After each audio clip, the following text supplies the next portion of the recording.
Molded with the hands of men. It's only thee that we worship.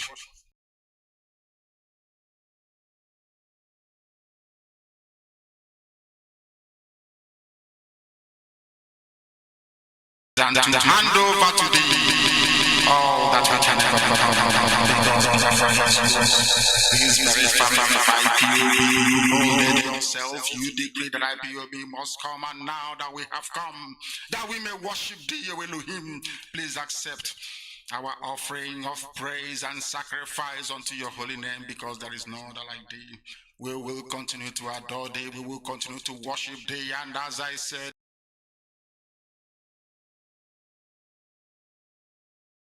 we will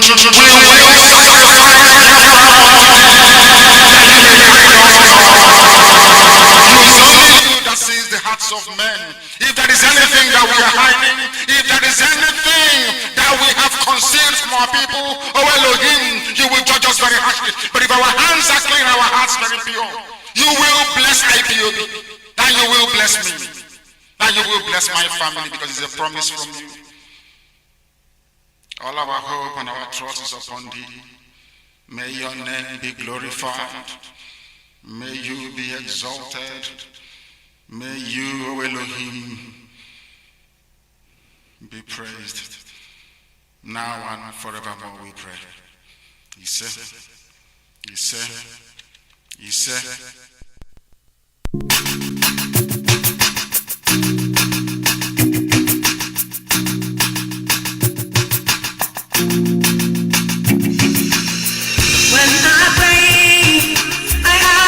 That answers. You are who you are, yes you are. When I see you, you know where I'm behind you. You have never left me alone. When I ask me, I know that you will do what no man can never do for me. When I know you go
listening to this Radio Biafra.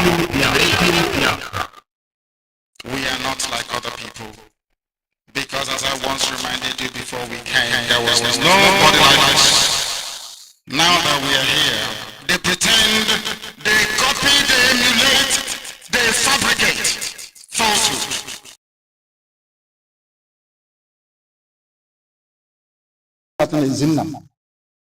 ha na-ekiri na-amụ amụ ohe were ụmụnne ha na-eresi ndị Fulani jee na ndị Fulani ga-ahụ ha n'anya wee na-ajụ na-asị gị na-emere ọha na eze n'ụbọchị nke taa. akwa ofu Jibril a ha na-agbara odibo ha na-achụrụ efi akwa ofu Jibril a kpere ugbu a bịa tisa ọha na eze tiwa ya. All right, welcome to another live broadcast from New York City under the auspices of our mother station. This is Radio Biafra USA 2. All right, this morning I have a few things to talk about, and before we go into the nitty-gritty, I want to remind you about the Irish Day Parade that is coming up, a very, very important parade that is coming on the 17th day of March. That those of us in Ireland, those people who are Biafrans in Ireland that need to participate in it, please get ready for it because it's very, very important that you participate. St. Patrick's Day Parade has been a tradition for us, something that we Biafrans, because they supported us very closely during the last war. And we still remember them, we still have to be part of whatever they are doing. And those of you living up there in Ireland, it's your day. St. Patrick's Day is just a big day everywhere. It's power freedom day. Power freedom day. St. Patrick's Day celebration day. Biafrans will be free. St. Patrick's Day celebration day. Biafrans will be free. Oh yes, another St. Patrick's Day celebration is here again. The Biafran community in Ireland, under the leadership of Mazi Nnamdi Kanu, hereby invites all Biafrans, friends of Biafra, and lovers of freedom in Ireland and around the world as we join the Irish people worldwide to celebrate the yearly St. Patrick's Day Parade in County Waterford, Ireland. Date Thursday, 17th of March 2022. Time 12 noon. Venue Waterford City Center. IPOB Dublin Zone Gathering Point. Red Cow Train Station. Off Junction 9 M50/N7 exit. Gathering time 8 a.m. prompt. Departure time 9 a.m. on dot. Host IPOB Waterford. For more information, please call IPOB Island National PRO Mazi Charles Ibebu 087-74-633-04. Waterford Coordinator Mazi Daniel Chukwu 089-962-9126. Mazi Isaiah Oba, the Deputy European Representative 089-26-489-31. Mazi Charles IPOB Island National Coordinator 085-143-4454. Mazi CJ IPOB Dublin Coordinator 089-959-1330. IPOB Cork Coordinator Mazi Peter Ewuzie Ezudo 085-284-2767. IPOB Dundalk Coordinator Mazi Chinedudu 087-275-6267. Mazi Basil Dike IPOB Galway Coordinator 085-210-9907. IPOB Limerick Coordinator Mazi Benjamin Anyanwu 089-249-0835. IPOB Kerry Coordinator Mazi Ugochukwu KK Iheme 089-955-8999. Come one, come all. Let's keep Biafra alive. Signed, Mazi Stephen Chukwuemeka, IPOB Island National Secretary 085-868-3440. All hail Biafra. Biafra we hail. Celebration day. Biafra will be free. St. Patrick's Day.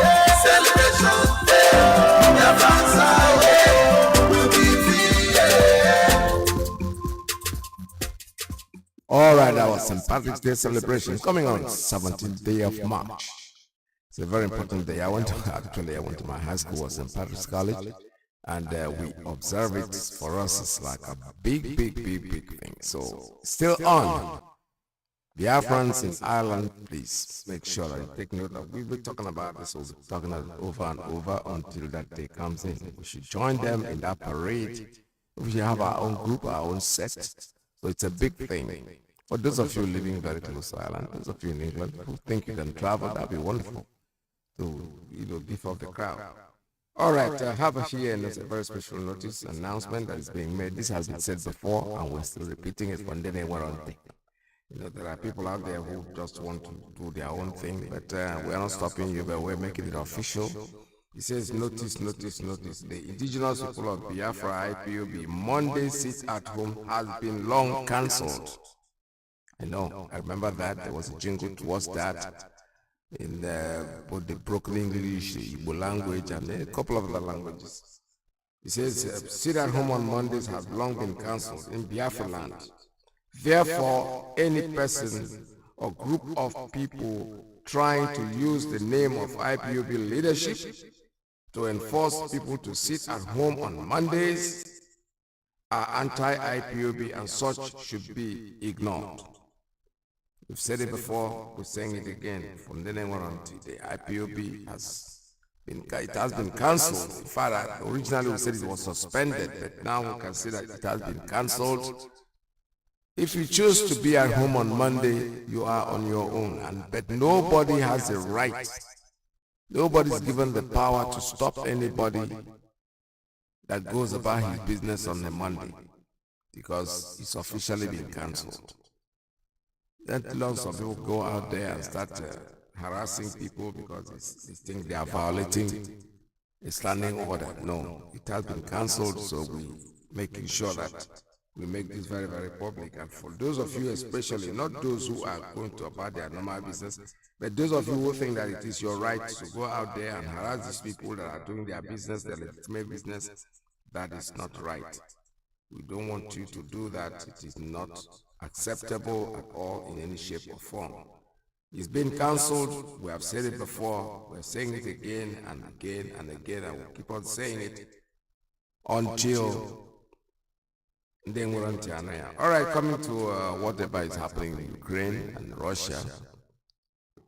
Yesterday, somebody sent me a clip, a translation of what he is saying, but I'm made to believe that that translation, I think it is fake. I think that's not enough. If you think it is fake and you bring me the right thing, bring somebody who can translate it. But meanwhile, they gave me something and Eric, what do we think? It does not really matter that it's fake or not. And to be honest with you, I had said it before and I'm going to say it again right here. That I personally have no opinion about what is happening in Ukraine.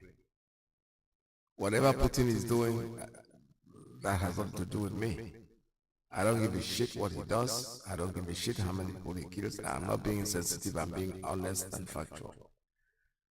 Our parents have been dying since I lost all my teenage friends.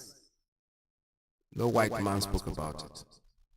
There was a genocide committed against us in Biafra in the 70s. I never heard anybody talking about it. Today it's still continuing. The Fulani headsmen are raping our mothers and killing everybody in our land. Nobody's talking. Even the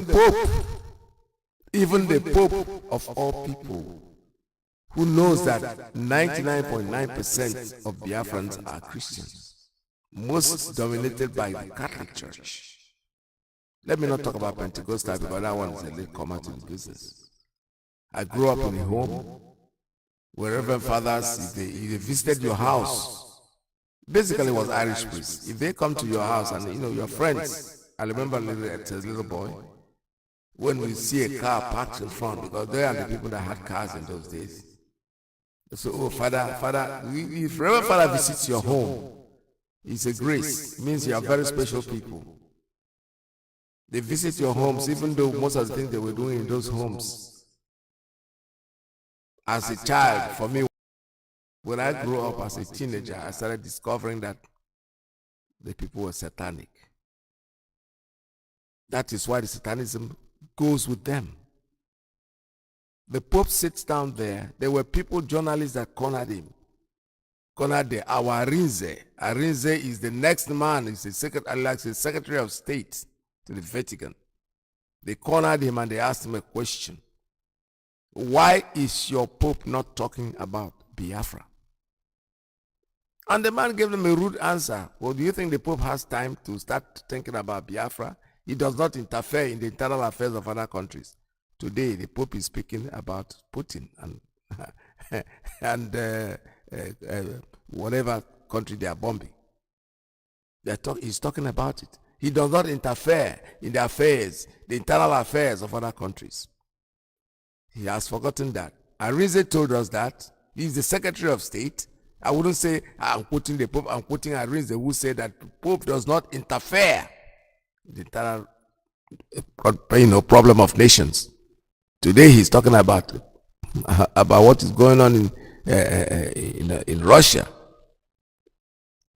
He's condemning it. All of them are condemning it. Everybody's going to church and praying. Even the pastors in Nigeria will kneel down and say, let me pray for the people of whatever. What's that other country that they are bombing?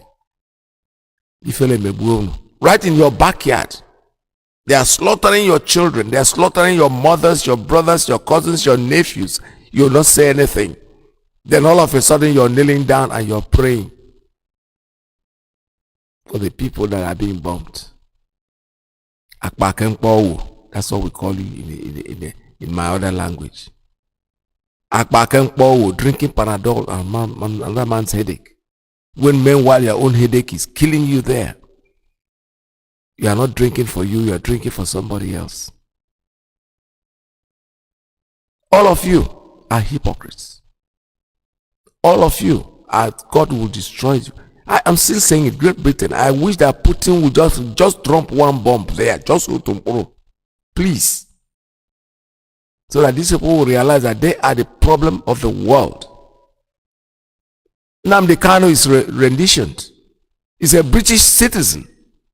Nobody is talking about it. They are avoiding it. Katrina Lange or Lantan or whatever she is, that short midget thing that keeps running around the Biafra land and going from home to home to talk about issues. But his own citizen. Nnamdi Kanu is your citizen. You are not saying anything. I remember the first channels, television, all of them are not, everybody's talking about Putin, about what they are doing, Russia is doing. They are condemning them. Why are you condemning them? Is it the first time? Why? It's happening here in Africa. It's happening in our backyard. They are there, all of them, AIT, all the television stations, they are not talking about it. That's what I call you guys. You're dying, drinking Panadol for that man's headache. The same thing that is happening there is happening in our home. Most of you don't even know the story of that region. To be honest, I don't. I'm not claiming to know. I'm not saying I know. No, I don't. But you know something? I don't care. I don't give a hoot. I don't care about one iota, one bit. Because the same thing is happening in our home and nobody cares. So why do I have to care? God is trying to revenge for us. All the pastors can kneel down and pray and thank God. Rather than blaming Putin, thank God for Putin. You should thank him because he has opened their eyes. We are now seeing, look at the way they kept quiet as if we are not humans. We are dying in the millions every day. People killing for Nigeria now is like a joke. I just spoke to a friend who just came back.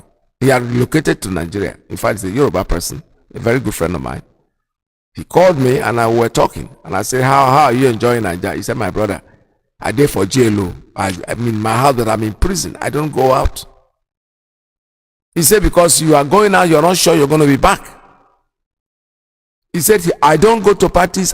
He's a party person that I know. If he can stay away from party, then after he can go.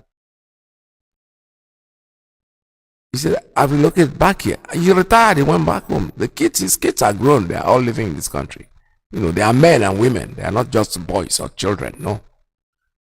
Where are you now? I'm in my son's place in New Jersey. The other one is living in Philadelphia. So anytime I'm tired of here, I go over there. He said the insecurity is overwhelming. It's not, he said, I'm in my house, but I'm in prison. I don't go out.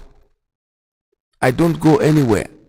Because you are not just afraid, according to him in his language, you are not just afraid of people who are coming from the outside to kill you. You are afraid of your own people who are so hungry that they can sell you out any minute. You see, most of the killings, you can, if you go, when you go in, you don't even have a problem with the so-called immigration of the law. No, you go to your community, you stay there. And there are people out there in the community that knows that you just came back from America, so they're good. They just plan your kidnap and get some money to eat. Nobody is talking about it. Nobody is talking about it. No white man is talking about it. No white church is holding vigil. CAN, Christian Association of Nigeria, they are there. When have they held a meeting against the killings in our land? When have the popes, except Baka who is speaking anyway, in all reference, with all due respect, he is the one talking. But he's a lonely voice in the wilderness. Because this is going on in our land and nobody is saying anything. They are talking about sitting at home on Mondays. Why don't people stop going to church on Sundays anyway? And see if these people can wake up. Because when there's no money going to their coffers, they will eventually say enough is to tell God to save the people that they are bombing, the people that are dying, they are not eating. Yes, they are dying. Nobody is saying that it's okay to kill somebody. But the bushfowl, or kwa, that's what we call it in Igbo language, was kwa, kwa, kwa. Why are you making all this noise? He said, because they are killing chicken. The chicken is dying for Christmas. They are slaughtering the chicken, and when the chicken is finished, I will be next. We are not thinking like that. The white people are not thinking like that. Say, God has done well for us.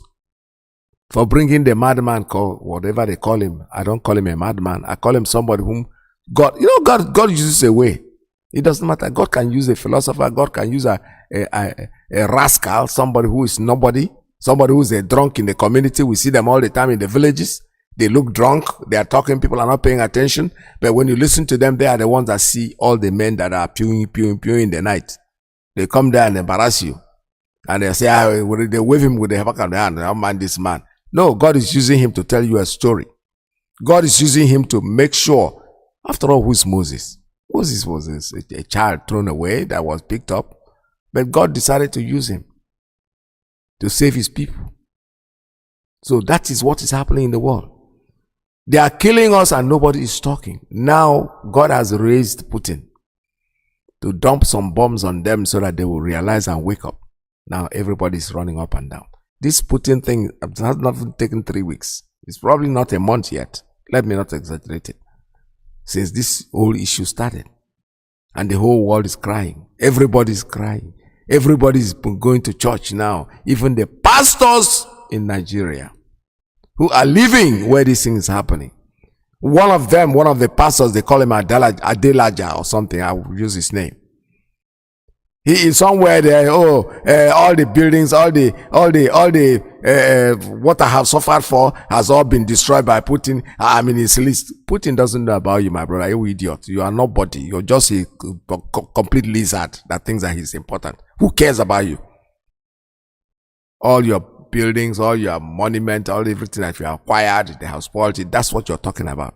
You are not talking about the souls that they have destroyed, the souls that you have saved. S-A-V-E-D quoted in parentheses, because you have not saved anybody. You are just there deceiving yourself, lying to yourself, and say, I'm hiding in the trailer, I am this. Why are you telling us where you are when you are hiding? If running away, controversial, bloody fool that has no brain. You just talk without thinking. You think people are not listening? There are people listening to you and that know that you are just nobody. You're just a lizard that thinks he's a crocodile. You are nothing. Your case is not even something that is worth mentioning, but I'm only saying it to lay emphasis on the other pastors like you who will see evil and don't speak about them and think you're going to last forever. You are not. The time has come. The time of reckoning will come, and there is nothing any of you can do about it. Putin is doing whatever he's doing. Like I said before, I have no opinion supporting anybody or whatever he's doing. But what I know is that all of you have been quiet. What he is doing didn't start today. It started with Adolf Hitler. The same thing is happening everywhere today in Africa. We are dying in the millions, in thousands, and nobody is saying anything. African countries are surrounding us here. Nobody has hit the street to say enough is enough. Nobody has gone to church to say, let us stop this service today. Let us pray for the people of Biafra that are being slaughtered left, right. I'm not even talking about Biafra alone. They're slaughtering people in the northeast also. They're slaughtering people in the southwest. Nobody is saying anything about it. We are supposed to have what they call Christian Association of Nigeria. All they do is on Sundays, raise your flag and pray for your nation. That's all. Most of them don't even have the flag. So to tell you that it's not important to them. What is important to them is the killing of the white people out there killing themselves. That's all. That's all they want to talk about. People are dying out there. People are dying in your own land. You are not saying anything. Biafra is the only solution to this problem. And Biafra we're going to get. As long as you don't let us rest, we will not let you rest. Chukwu Okike Abiama, the creator of the universe, our God, our divine God, will take care of us. He's taking care of us and we're making sure that any corner from anywhere, they will always raise somebody who will do something that you think is unconnected with what we're doing. No, it's our prayer. Our fasting and our prayer, God is answering our prayer. That's why the likes of Putin will come in. There will be more. It's not over yet. It is not over yet. He is doing what he is doing in his own nation. The people that they claim he's bombing, forget about those people they are still Russians. It's just like what is happening in our home. The British people, they know how to divide. You know, they take the man, Ogwashiuku person and tell you are not Igbo. They go and take Okrika person and say you are not Igbo. The Igbo people are who? They narrow you down and the fools will eventually live by it. They will think they have achieved something, but you know something, the DNA does not lie. There is something in me that is in Okrika man.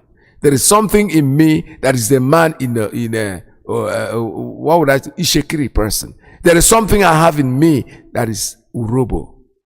I have part of Urobo. Check me out. Take my blood, put it anywhere, put it in a plate, in those nuts and DNA. You discover that there is something in my blood that is in the Urobo person. There is something I have in my blood that is in Shekiri. There is something I have in my blood that is so-called Abunima. So-called Ijo, Aizon. We are the same. If you take my blood and put it with the Fulani, you discover that they are black and white. Two different things entirely. So the British can keep dividing. Let them keep spreading. And look at them, they're getting smaller and smaller and smaller and narrower. Because all the islands are left. They are just Great Britain. Which Great Britain? That was colonial master.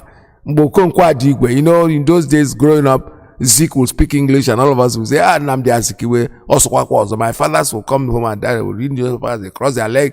I couldn't read at the time, but you listen to their stories. They tell fantastic stories about these politicians. Those that have the key to River Niger, those who disappear at night, they can fly like birds, you know. So, we take it. For us, they can't care. That's what that's not what I call it in a folk language. They can't care. They are just telling us bedside story. You know, moonlight story by the moonlight. Once upon a time. That's how they start it. They start every story. They used to fly. They used to do this. They used to do that. They used to feeling out. When people don't go, you know, one man is a one-eyed person in the land of the blind. Is a general. What we are saying, and we are still saying it, Chukwu Okike Abiama is doing our fighting for us and will continue fighting for us. No matter what Putin is doing, that has nothing to do with me. As long as these people did not condemn the killing in my region, I don't give a hoot whatever he does. God will always raise somebody like him. Why does God raise them? To teach the living that I am God. I am in control. All the power belongs to me. All the power, every power, both the destructive power, the creative power, the miniature power, it's all God that is in control. He's in charge. He does it, he uses the way he thinks. If he thinks that by creating a madman is going to give him the respect of the honor of being God, he will do it. You can condemn it all you want. I'm so sorry for the people that are dying. I'm telling you the truth. But you know something? If you don't rise up against evil, it will come to you. Great Britain, you are getting away. Nnamdi Kanu said it, that you are going to be finished. And you are getting there. We are getting there very close. He is not outside there. He doesn't even know Putin. Probably Putin doesn't even know him. So this time you're not going to accuse him of being the one that is, but he's only using the prophecy, the word of God. He's directed by the light, by Chukwu Okike Abiyama, the God, the creator of the universe. What you call God, we call him Chukwu Okike Abiyama. A power of the creation of the creator of the universe. He has the right, the control. His words, his word is the power, is the word of power, and it leads. And those that he has given that grace, there are people that have the grace. That he is directing them, he speaks to them every day, he speaks into their heart, not they speaking like we are talking. He communicates with them, gets them to do actions that is what he wants them to do. And as long as they obey that action, it might look convoluting, it might look stupid, it might look silly in the eyes of the mundane like me and you, but in the end, they will always excel. When he started this movement, the IPOB, how many people were there? We were not there. I wasn't there. I only followed when I started listening and following my heart. So also are many of us. If we think we can come in today and want to change what he's doing and think he's not doing it well, God help you. That you'll be fooling yourself, you're making a fool of yourself because you're not going to be able to do anything. He is not himself that is doing it. He is being directed. He is being directed. You cannot destroy what Chukwu Okike Abiyama has built. So whatever is happening over there in Russia and the people that he's bombing, it is not my business. It will become my business and the business of Biafrans the day you rise up and do the same condemnation in our region. There is a country called the zoo. We call them Nigeria. We call them the zoo. They had a president that died on the 17th of January or 27th of January 2017. They switched him. The Great Britain, the Queen had already signed condolence message. They retrieved it and brought in somebody whom they claim is a man. They trained him to act like the man. Today, people are talking about Buhari, Buhari's government. Buhari had died, we know that. The family had told us, his wife had made it very clear. I don't know which other way they want her to say it. Made it very clear that she does not have a husband. Yesterday, somebody sent me a clip. I'm not going to have the preview it on this program. Of women singing happy birthday to the first lady, not in Aso Rock, but in Dubai. They're singing happy birthday to your first lady who's in Dubai, celebrating her birthday. Supposed to be first lady. Where in the world does the first lady live in a foreign country? Where?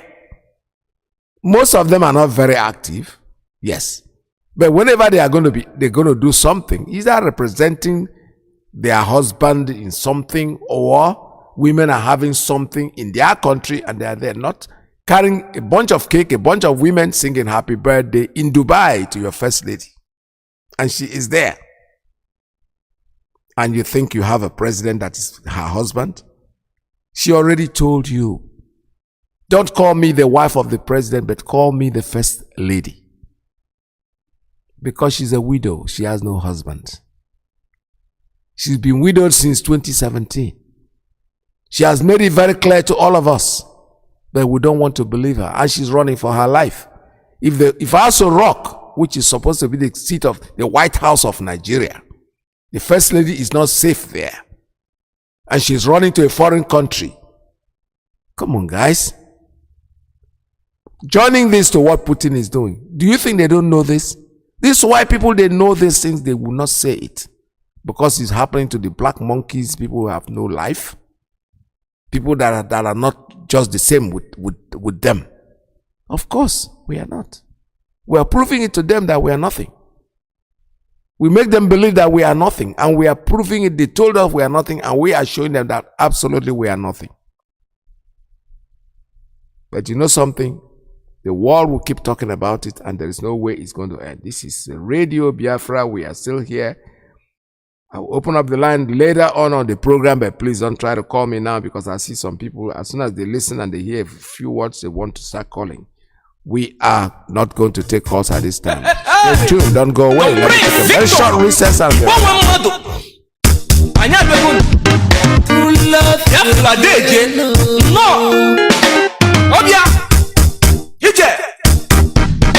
freedom na udo ka ị na-arịọ. Anyị achọghị ihe mkpọtụ ọbara n'elu. Anyị bụ ndị Biafra, bụ ndị ji udo na-aga. Ọ bụ isi maka ịlụ ọma ka eju na-aga aga n'elu. Ọ ga-adịkwara anyị na mma. Ụmụ Biafra tekene Biafra na-atago. Igbo onwe mmadụ nọ. Igbo onwe mmadụ na-atago. Ụmụ Biafra dede Biafra na-atago. Igbo onwe mmadụ na-atago. Eji m egwu mekene Chifu Nnamdi Kanu. Odogwu ga-adịrị mma, onye eze na ọdụworo dị mma. Ọkwa ndị solo gili n'ụwa akọrọ oge ogili lacha. Ọkwa osisi boro tolo emesego mama kwere. Ọkwa anyị ma n'ọnọdụ ugo ọdụrụ na-egbe mma. Ọkwa okoko onye arụ a na-achụwa ya ọsọ. Otu ekwesị eliko nri ọ ga-ejikwe n'ogologo ngaji. Dike Kanu gị bụ na London, Dike Kanu gị bụ na Israel, Dike Kanu gị bụ na Russia, Dike Kanu gị bụ na India, Dike Kanu gị bụ na Biafra. Nnamdi Kanu, Dike Kanu gị bụ na Biafra. Nsogbu enyi mba enyi. Nsogbu enyi mba enyi. Anyị ga-azọgbu ndị ilo. Enyi mba enyi. Nsogbu enyi mba enyi. Ụmụ Igbo niile dekene Igbo nwe mmadụ anasago. Igbo nwe mmadụ nọ. Biafra anasago. Ewo ọ jụwụla anyị. Igbo nwe mmadụ anasago. Onye wele nke sisa nye n'osisa lee my blood. Onye wele nke chukwu nye n'chukwu okike obiọma. Elele onye kiko.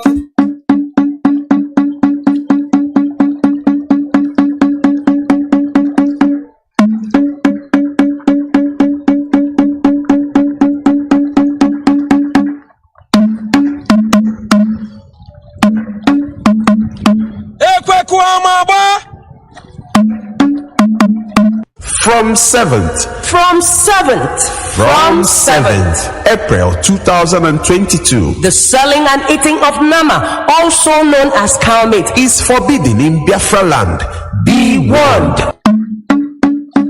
all right, the same way we've been announcing the Monday sit at home, that's the way we're doing this too. Don't say you didn't hear. We've given it a long time, a long talk about it. From the 7th of April, there's no more eating of Biafra, nama in Biafra land. Nama, I didn't say cow meat, I said nama. Nama is cow meat, yes, but we do have our own traditional cow meat, which is not forbidden in Biafra land. It's our own thing, that's what we'll be eating. We cannot be eating of the nama, the people that are stalking of our life and taking our lives and behaving as if we are not humans. We are humans, and there is no way we can keep supporting the people that are killing us. The world might keep quiet, but we know what is happening to us. Like I said before, they can keep quiet and cry over Putin and the bombing of Ukraine and the rest of them. But for us, I personally don't care. To be honest with you, it doesn't mean anything to me. What it does is that not because I'm insensitive to what is happening. No, I am not. My question is, why are they keeping quiet about us? Why are they not giving us the same attention? Why has the world kept quiet and let us be dying every day? People are dying. It didn't start today. Like I said before, growing up as a teenager, I was in the army. I know most of my friends, I lost them during that war. Those who were in the army, many didn't come back. Many of those that didn't even know we were dead until when the war ended, just discovering that you couldn't find your friend anymore. You go to this home, it's not there. Go to that home, it's not there. The same white people, the same British government. At the beginning of the war, they said nobody should supply arms to these people. They should stay away. Then they went back and told Russia to be supplying arms. We know the game. The same game is being played today, but you know something? God has brought in Putin. Let him keep doing what he's doing. I wish he would extend it to Great Britain. Drop one bomb there. Let the NATO or an ally or whatever they call them do what they have to do, but at least you've done what you have to do. There is nothing will happen. Because if they can sit down there, the same Britain is running around our land. They have an ambassador who is supposed to be in Lagos, Abuja, who is supposed to be living at the embassy. No, she's not. No, she's not. She's running around, and I don't even know what our women are doing, because that's a woman. You people should go out there and protest and make sure that that woman is thrown out of our land. When you create wake up. That's a woman that is doing this. She is running around. She doesn't stay in the embassy anymore. She is running around our villages. She will go to individuals like the Ojus Okalo, the man, the criminal that we call Ojus Okalo. They will go to his house. They will talk to him. They will travel to Bielsa to meet the likes of the pig in the creek. This woman is supposed to be an ambassador for crying out loud. What has it got to do with the lives of our people? She did not come there to represent us. She came there to represent our country. And her representation should stop at the embassy, not going out in villages. So women should wake up, arise, the Biafran women, arise to go this woman and face this woman. How can she be sitting down there and going around and creating this problem? Think about it. Yes. Because she's taking too much. If she has the guts to be doing what she's doing at the embassy, I understand that. But if she can get up and start moving around, she's not afraid. She does not care. She's like pointing her hands in your face and say, what can you do? And Biafran women are not just women. They are special women. They are very, very special. So this is the time you have to show this woman that she has no right to do what she's doing. Kind of rise up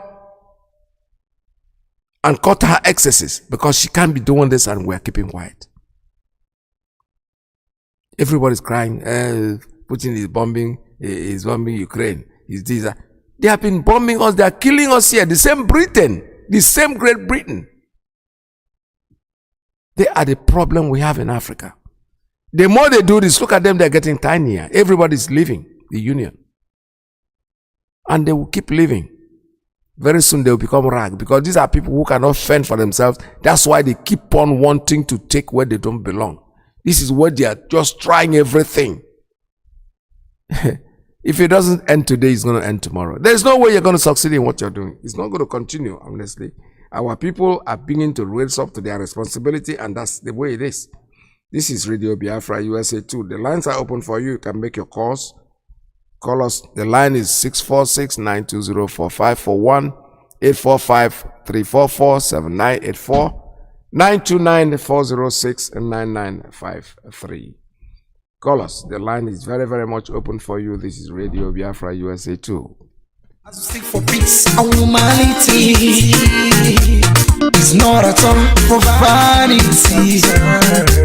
There are once people that's killing each other.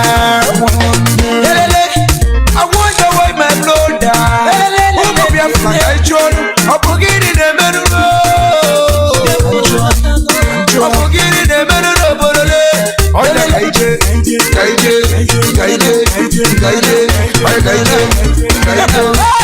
Nzobu enyi mba enyi nzobu enyi mba enyi nzobu enyi mba enyi nzobu ndila anyị na-enyi mba enyi. Fellow, let my people go.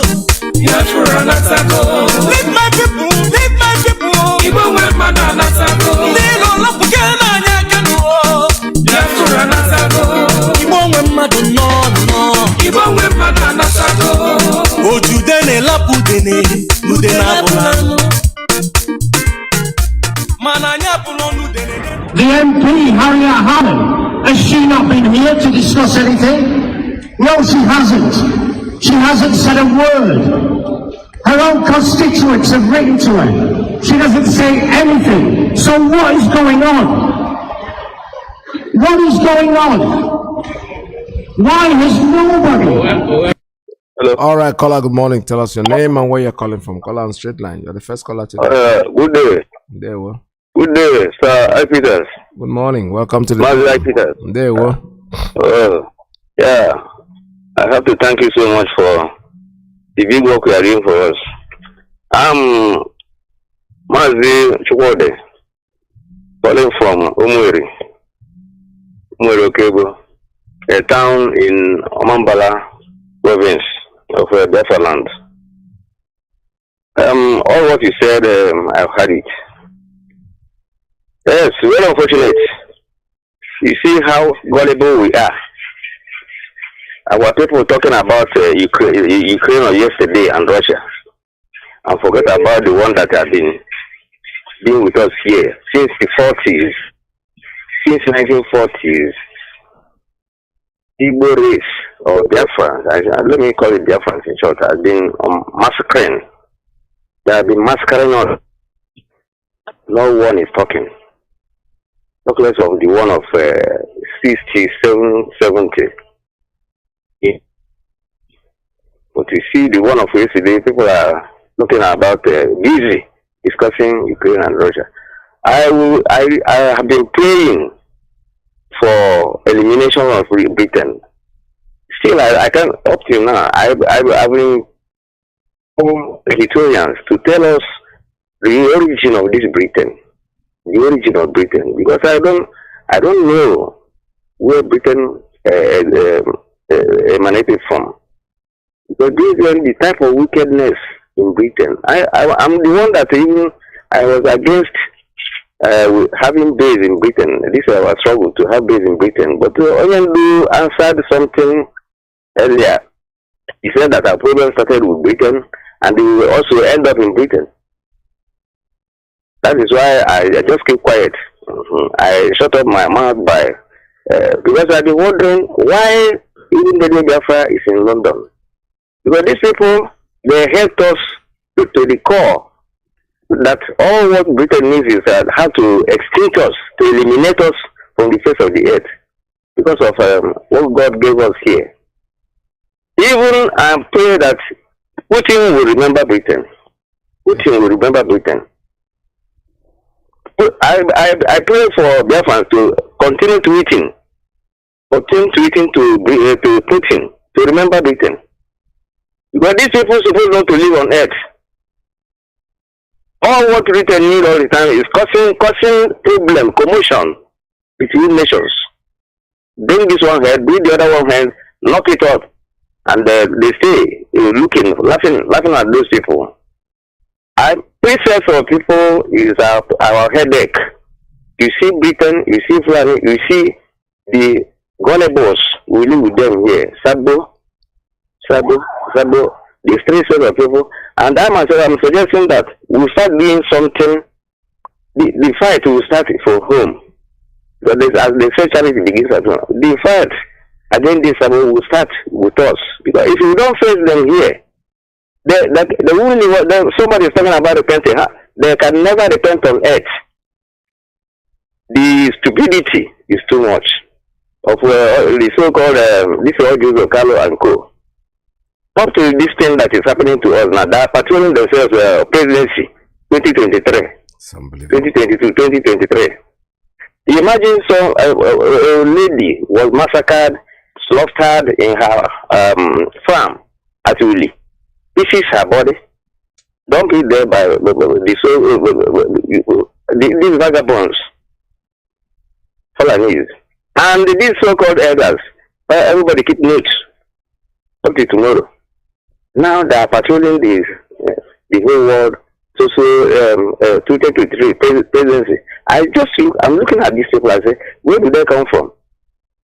Even we talk about Britain. We don't talk about their former Secretary General, Commonwealth Secretary General, from Obusi, from Anambra, Emeka Nyoko. The man is still alive, but he doesn't talk. Why should he keep mute on this thing? As you talk about Arinze, those people we have here, are they human beings at all? What are they waiting for? Last time they said, but they said that our leaders supposed not to wait Chiago. Recently, they stopped this man, they insulted this man, the Chiwetalago at Onisha. Yes. Why should he wear the rising sun? Next time now, they will tell the so-called chiefs, why should they put a red cap? There will be a time they will tell them the type of shoes they will wear. They will tell us the type of shoes they will wear here in our mother's land. So these people, our people, I can't just say the type of people. I know that most of them will not enter Biafra because they will pollute it. They will defile it. That's why God is opening their eyes now so that everybody will know how they are. Because that's the holy land. The blessed land is New Biafra. I call it New Biafra. These people will never enter it. So we know how to start with them now. Because it's getting upper hand. Yes. What they are doing, no shame. They don't think of tomorrow. And they never want to sit down to read history. They don't care for history. And if you ignore history, history will ignore you. Yes. That is what I mean. Thank you. So, Peters, please, let me give other people a chance to talk. Thank you so much. Keep on keeping on. Thank you, sir. All right, thank you very much. This is Radio Biafra USA 2. We're still taking calls at 646-920-4541, 845-344-7984, 929-406-9953. That's the line for the principal officers and the ladies. Like I said before, and I keep saying it, personal opinion for me, the Russian thing and the bombing that they are doing, I don't really care too much. I don't care. I'm saying it, me that is saying it is not the opinion of IPOB, but my personal opinion, because what sense does it make? They are killing us every day, and nobody is talking. Evil, justice to one is justice for everybody. If you can segregate justice, if you can say these people should be this and that people should be that, and you expect me to start talking when the evil that you created is coming after you, I will not be part of it. I will not talk about it, and that is the truth. I have a call on straight line. Caller, good morning. Tell us your name and where you're calling from. Good afternoon. Welcome to the program. I want credit.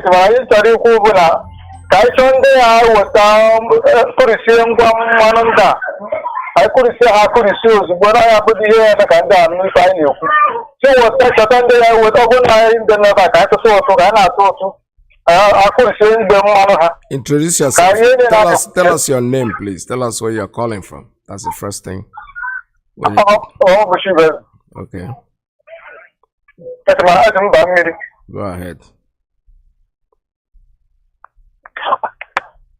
All right. Why did you drop? Just wanted you to introduce yourself and you just dropped the phone. All right.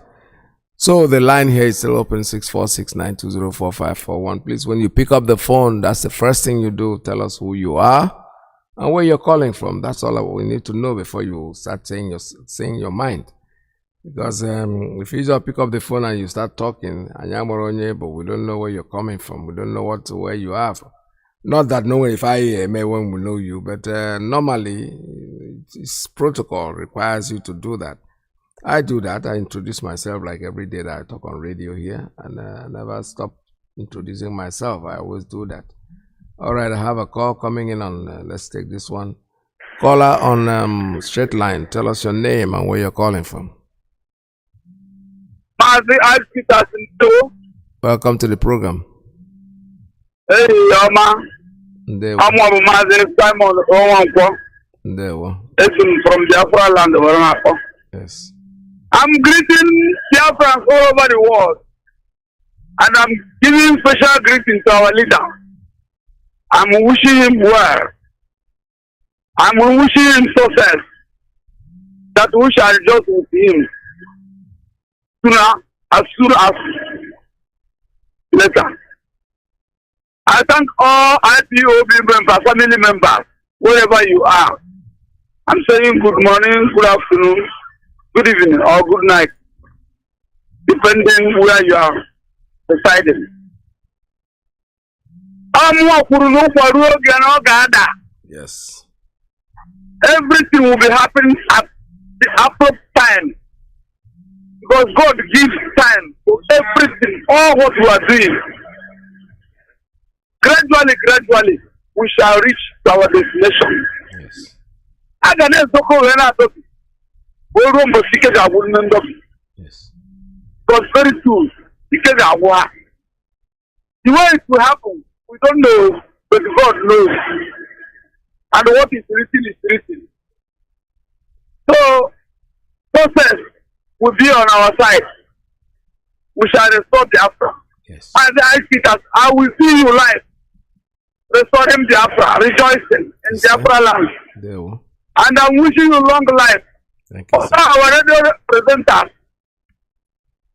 our HOD, ESN, I'm wishing everybody long life, that we shall live and restore Biafra. Yes, and rejoice on Biafra land in the mighty name of Ipob. Yes, sir. Yes, sir. Thank you very much. All right. Thank you, sir. This is Radio Biafra USA 2 6469204541 845-344-7984 929-406-9953. My brother said it very well. Everything happens at its own time. I agree with you 100%, my brother. There's no doubt about it. I have no doubt in my mind. Now, in those days when you're playing, your mother will always tell you, don't play around Okwa because Okwa can fall any minute. Not when we want it. Nobody ever climbs there to start pulling it down. No. So if I saw Maka Polo that is why. I have a call on straight line. Good morning. Tell us your name and where you're calling from. Call us straight line. Are you there? Your line is open. I'm not hearing you talk. What is your problem? Maybe your phone. You have to check your phone. Call her one more time. Are you there? All right, let me take another call. Maybe there's something. There must be a problem on that phone. This is Radio Biafra USA 2. We're still here. Nnamdi Kanu, Call us. Radio Biafra,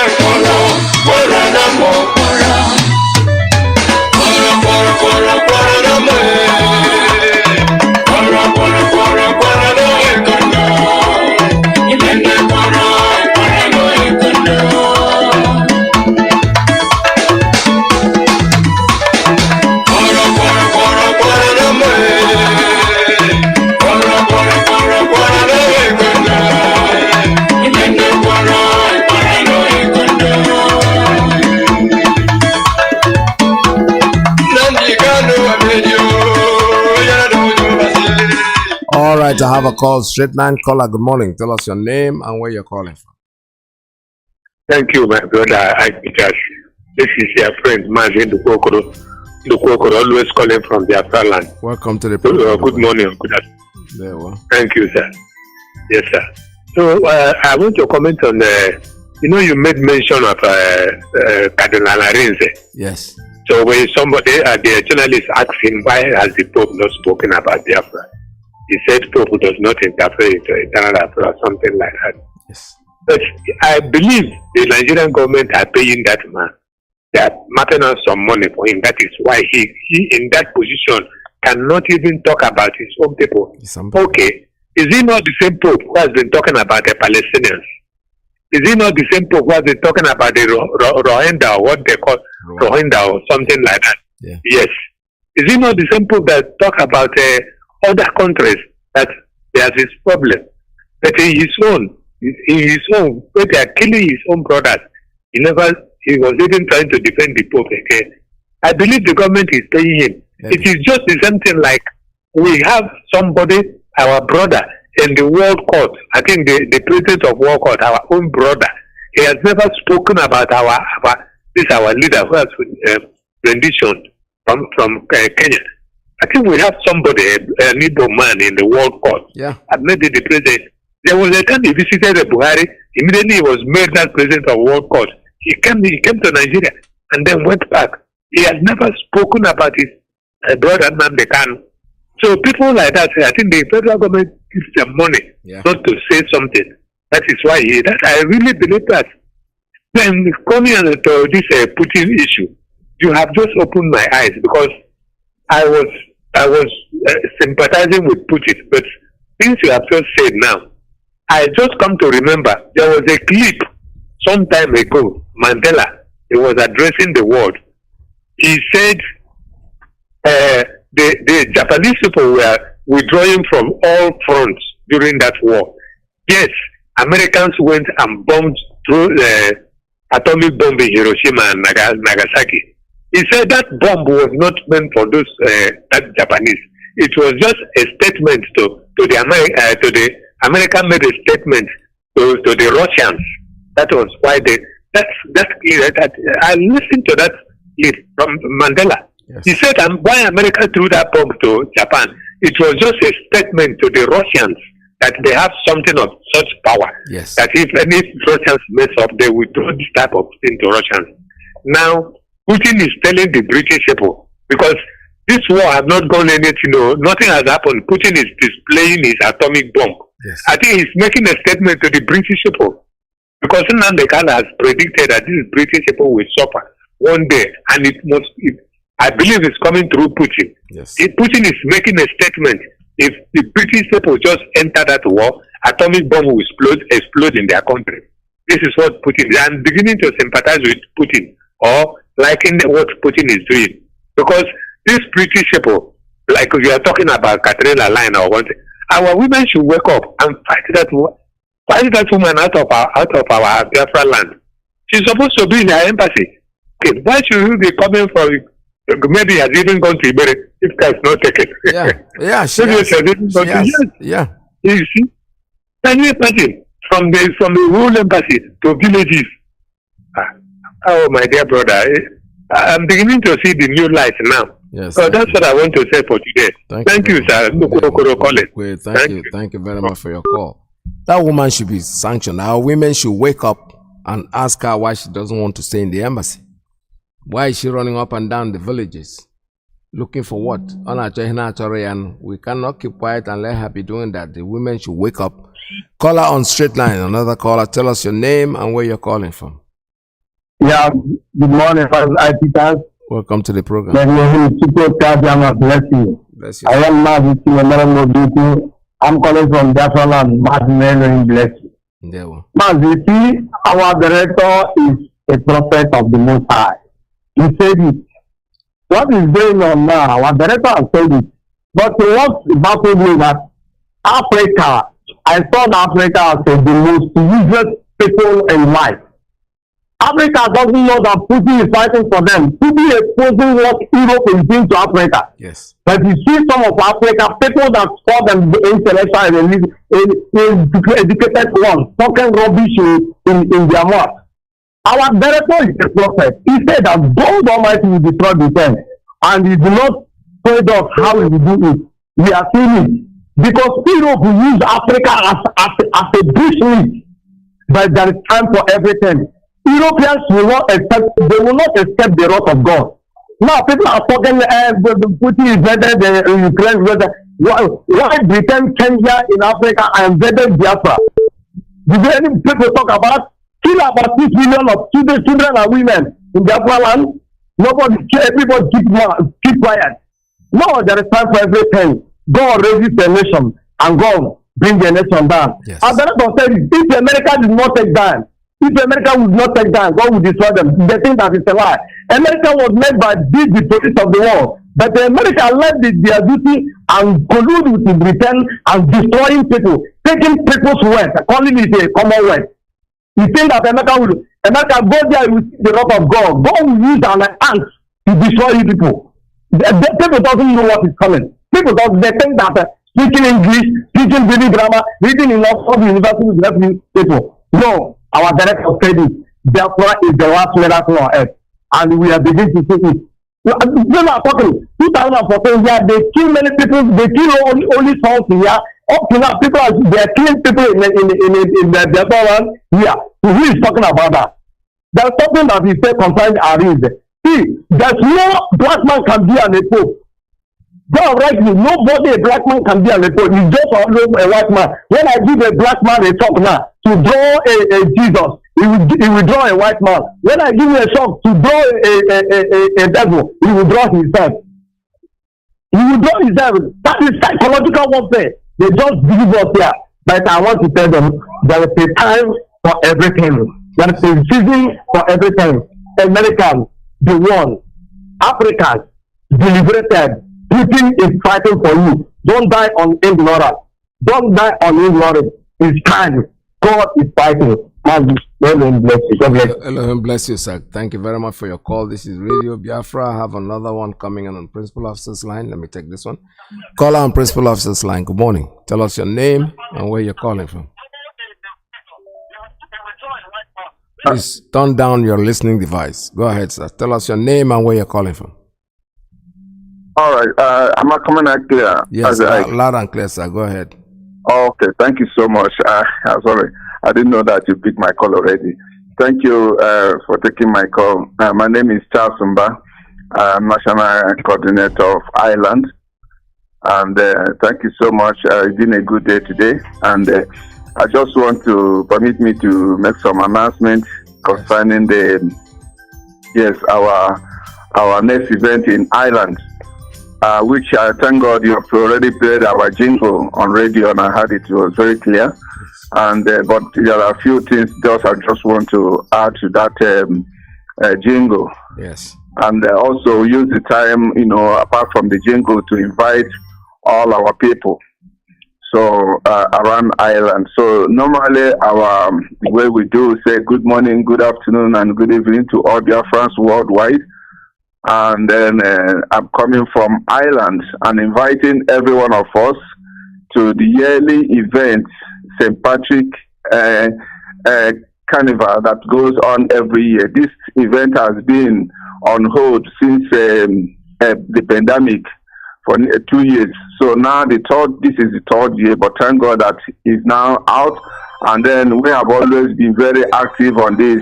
And it's a very good time for us, the IPOB, the Biafran community in Ireland, to showcase our culture, because that is what the carnival is all about. You show the world who you are, where you're coming from, and the kind of things you do and you participate on. So that is what the St. Patrick is all about, and the IPOB Island are doing that, and it's going to happen in Waterford County. That is where we're marching. Because of the way it is, we try to put ourselves in one place and go. We will rotate it.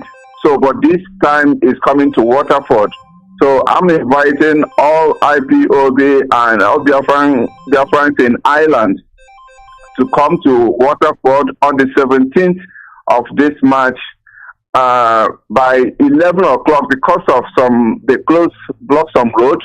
So it's better you come into town earlier before they block those places so that you can be able to drive into the town. And then the venue is a hyper center. That is where we are going to gather. Hyper center is not city center. It's called hyper center or hyper market, whichever one. If you Google it, anybody, if you Google it, it will just bring you direction to the place. So with the gathering point is hyper center. Now we are going to have two forms of on our parade, or even three. Those with traditional attire, like if you have your Isiago, you can wear that and come along with us. And then those with Biafran t-shirts, IPOB t-shirts, you can as well come with the t-shirt. So we have two badges or even three.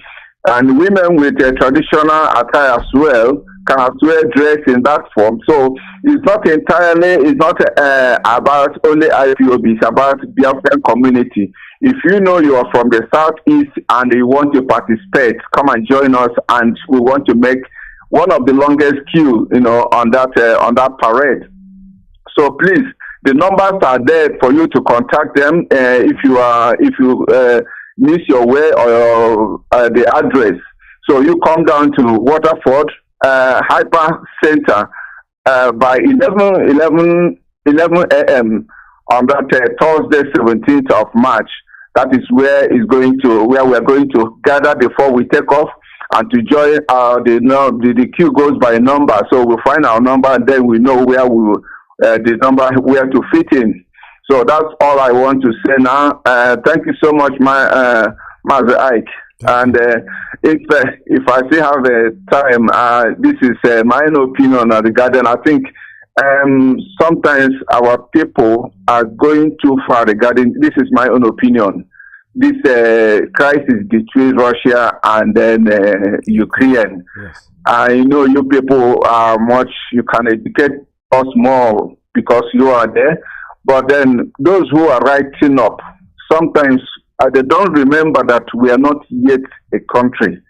You don't need to be siding any side. You just remain neutral. Whatever your opinion, they cannot even come and invite us now to come and join any side. But you know where you belong to. You know where you side. So that is my own opinion. Like, yes. People are, speaking out openly. Hey, no, I want to support this. These ones are evil. These ones. Then let us remember that the Europeans, they have a union. Yes. And Nigeria went to the NATO and they planned themselves, the Americans. It's not because they have anything to contribute. It's just a bribe. He went there to give them a bribe, telling them that we are with you, so that the whole EU will know that Nigeria is with them, and America will know that Nigeria is with them. Not that Nigeria have one single missile to contribute, but it's just giving them bribe. Now, if we now try to display that we're not with them, so what will happen in their own union? They said these people are siding our enemy.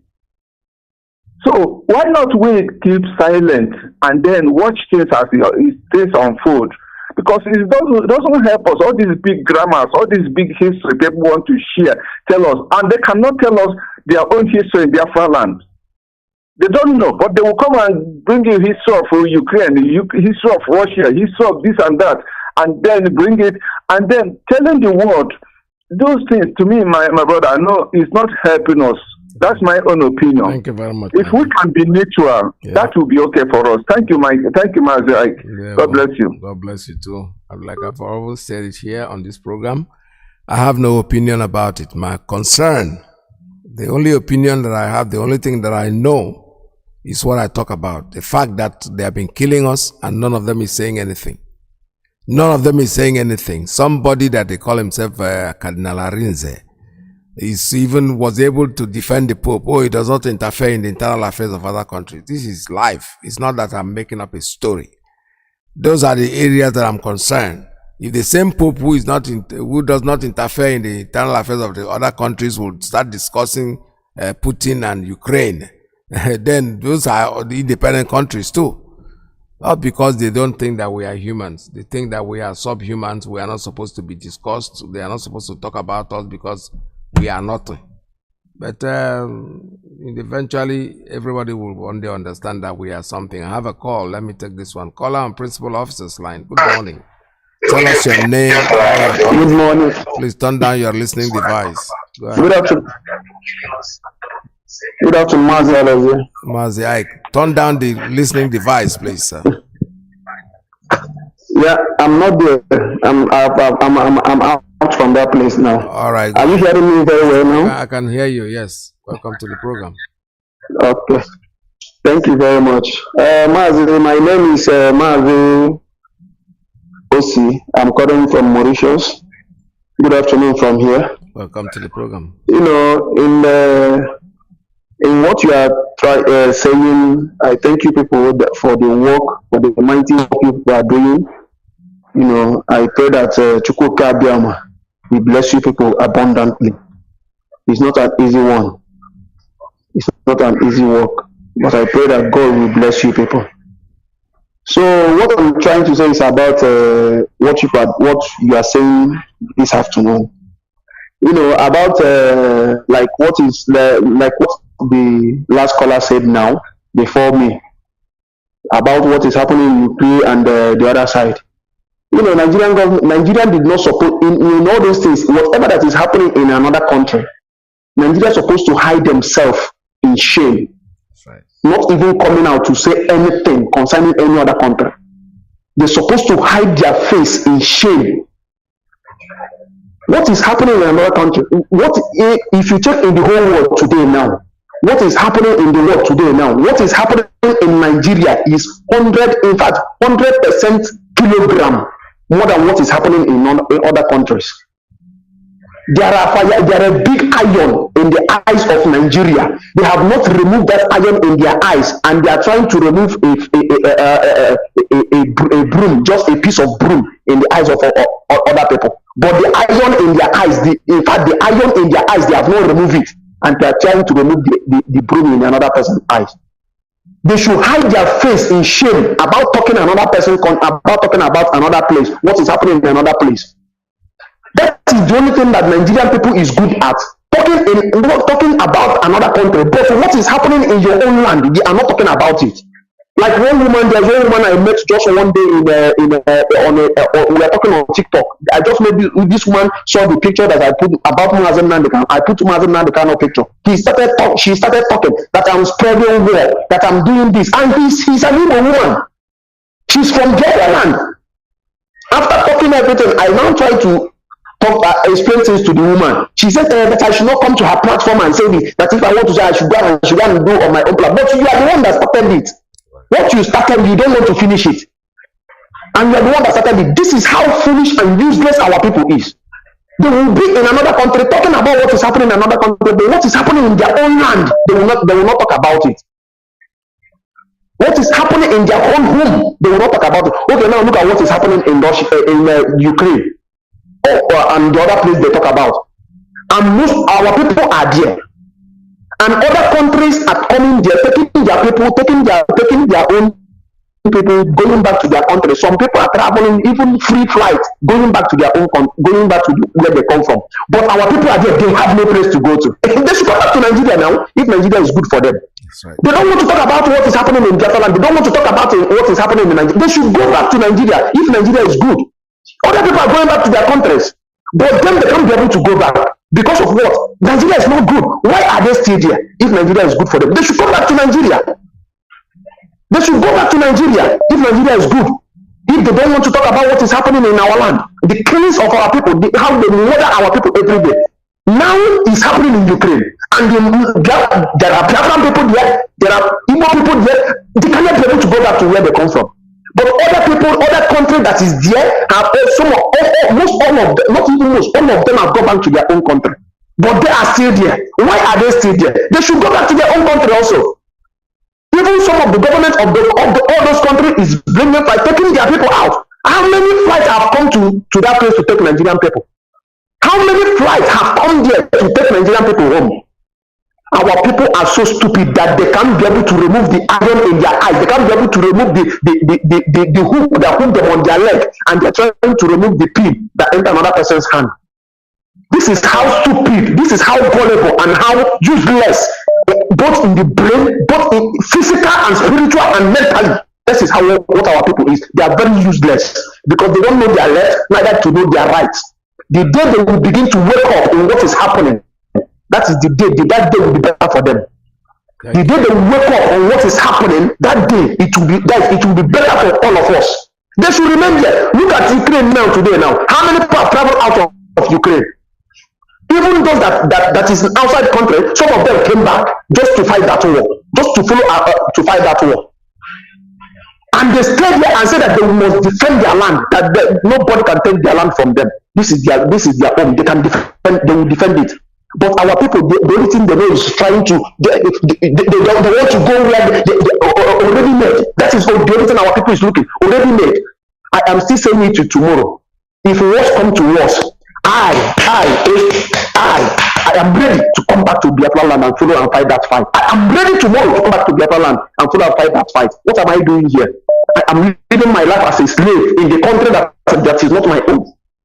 They talk to me anyhow. They do to me whatever. Even in Nigeria, so Nigeria that they say we belong. If you come back there, they will talk to you anyhow, do you anyhow. And the only place I call a home, they want to take it away from me. And they're telling me that I should keep quiet.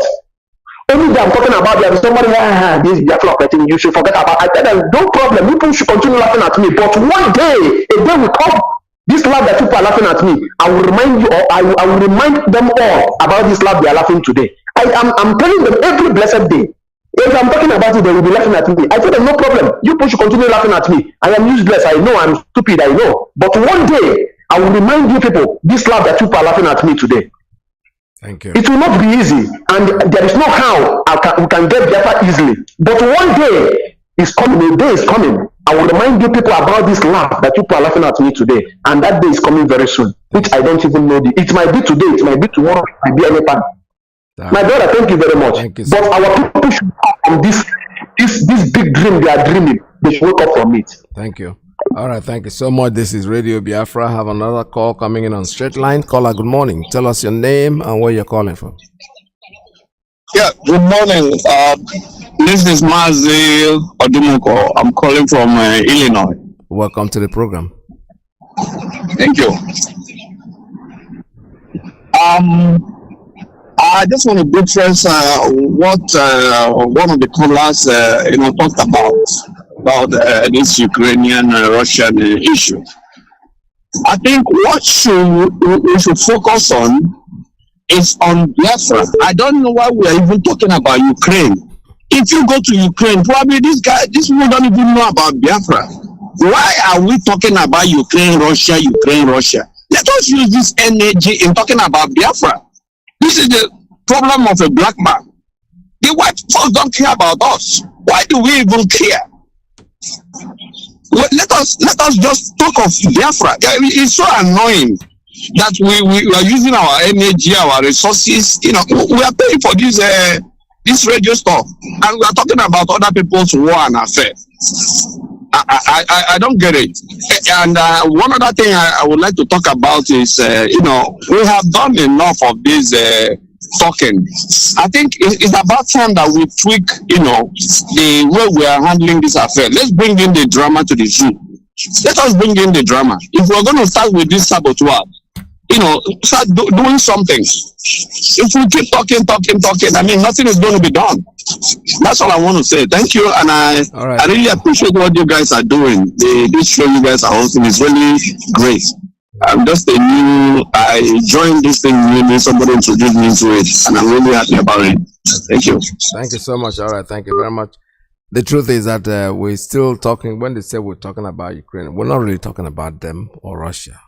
The opinion that I expressed is that personally, I'm concerned about us. If you listen to us very attentively, maybe you didn't start from the beginning, you discover that we don't put in any energy discussing them because we're not taking part with anybody. We're only saying how foolish we are. That our homes burning, people have been dying, they've been killing us for years, for life, and nobody's saying anything. As soon as the white people started killing themselves, all of us stand on the line, including the so-called pastors back home. They pray and they fast for Ukraine, to be alive. Meanwhile, they are killing their brothers and their uncles at their backyard. These things, there's no way you're not going to talk about them. We have to talk about them because it shows you how foolishness and slavery that we decided to remain on, that we are remaining on. There's no doubt about it. That's exactly what's going on. I have a call coming in on straight line. Good morning. Tell us your name and where you're calling from. Good morning, Mazi. Welcome to the program. Yeah. This is Chima calling from Caribbean. Welcome to the program, sir. I just have this message and I just want to pick it out in reference to the speeches of our leader, Nnamdi Kanu. Nnamdi Kanu said, if you don't give me Biafra, and if you don't want to let Biafra go, all of us will perish. Mark that word. That word is coming to fulfillment now. Yes.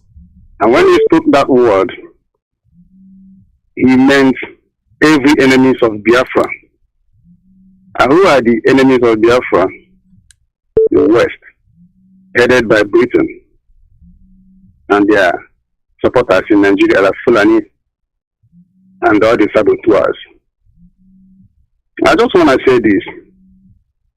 If the world, if the Britain, and the people holding Biafra down and Nnamdi Kanu down want peace, they should let Biafra go and release Nnamdi Kanu.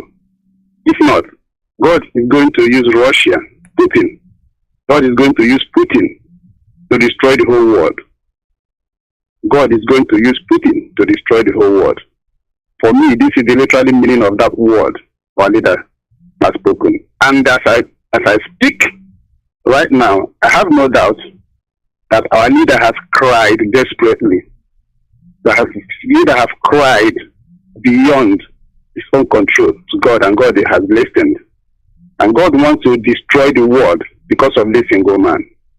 Thank you. On that. Very well spoken, straightforward to the point, and that's the way it is. I believe you 100%. I have a call on the principal officer's line. Let me take this one. Caller on principal officer's line. Good morning. Tell us your name and where you're calling from. Please turn down your listening device if you're online. Tell us your name and where you're calling from.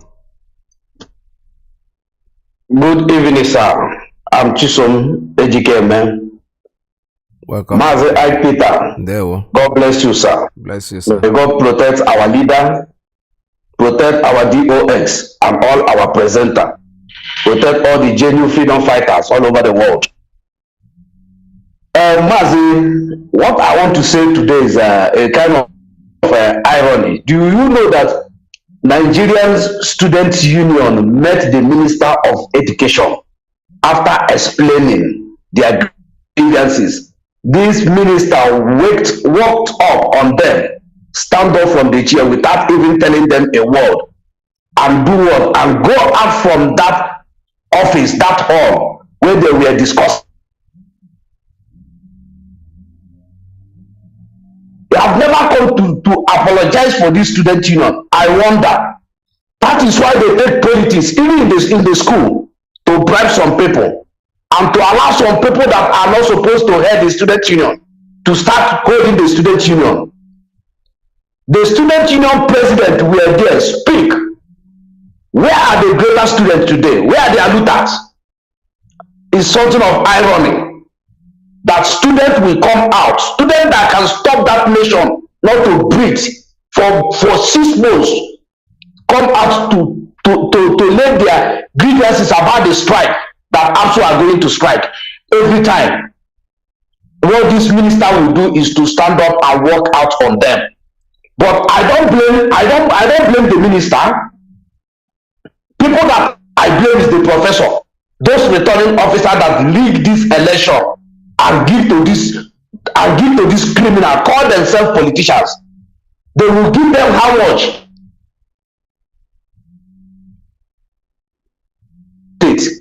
They have a returning officer that Okorosha hijack and seize. At the end of the day, they give him certificate to become a senator.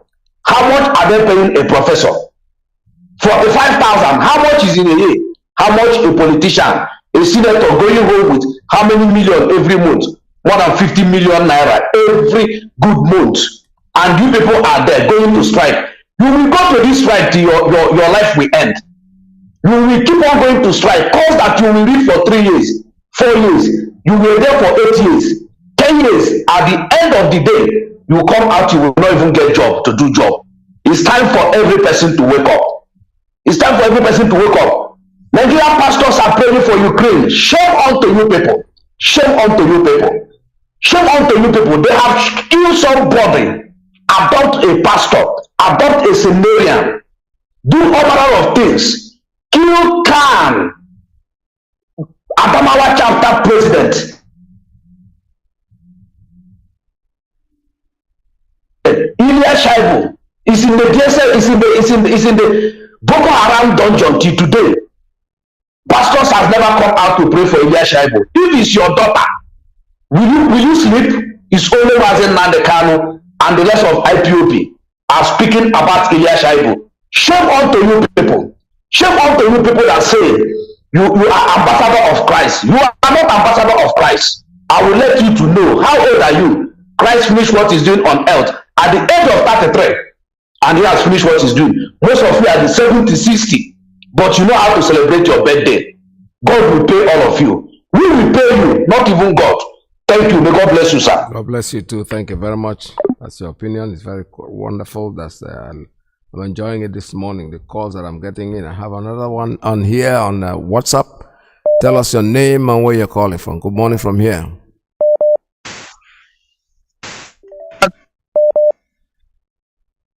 Call on WhatsApp. Are you there? Yeah, Mazi, good afternoon. I'm here. Mazi Peters, good afternoon, sir. Welcome to the program. Yes, Mazi. My name is Paul, calling from Gabon, Mazi. This afternoon, Mazi, for how many days now I have never seen you online. And I know that you are doing something tangible for the Biafrans and taking care of your family too. Thank you for the job you are doing for us. Mechiko Kabiama, continue to give you strength, protecting you and your family for the work ahead. Mazi, thank you, and I'm sending the protection of the Almighty to the Awari Damazin and the Carlo. Wherever the zoo kept him in GSS dungeon. Our leader is a hard stone. Nothing can touch him. Our leader Amazin and the Carlo. Mechiko Kadema protects you. And Mazi, what I want to tell all Biafrans is that what we Biafrans are doing to us is more dangerous than the damages we Biafrans are causing to the Biafrans people are more dangerous than what the Britain and the zoo is doing to us. Because that is why I'm saying any saboteurs in our midst, both in diaspora or in Biafra land or in the zoo, must be destroyed. If you see any saboteurs around you, Mazi, that person, just give you poison, the person should die. Because what the Biafrans, what some of us are doing to Biafrans is more dangerous than what Fulanis are doing to us. So if you see what's happening today, you see that so people stand up for their nation. People stand up to defend their land. You know, when you defend your land, definitely your land will remain for you. So what I want to say, I have an announcement to make this afternoon, especially from the from the high command of Ipob here in Gabon, from our that means from our national coordinator Chima Amadi.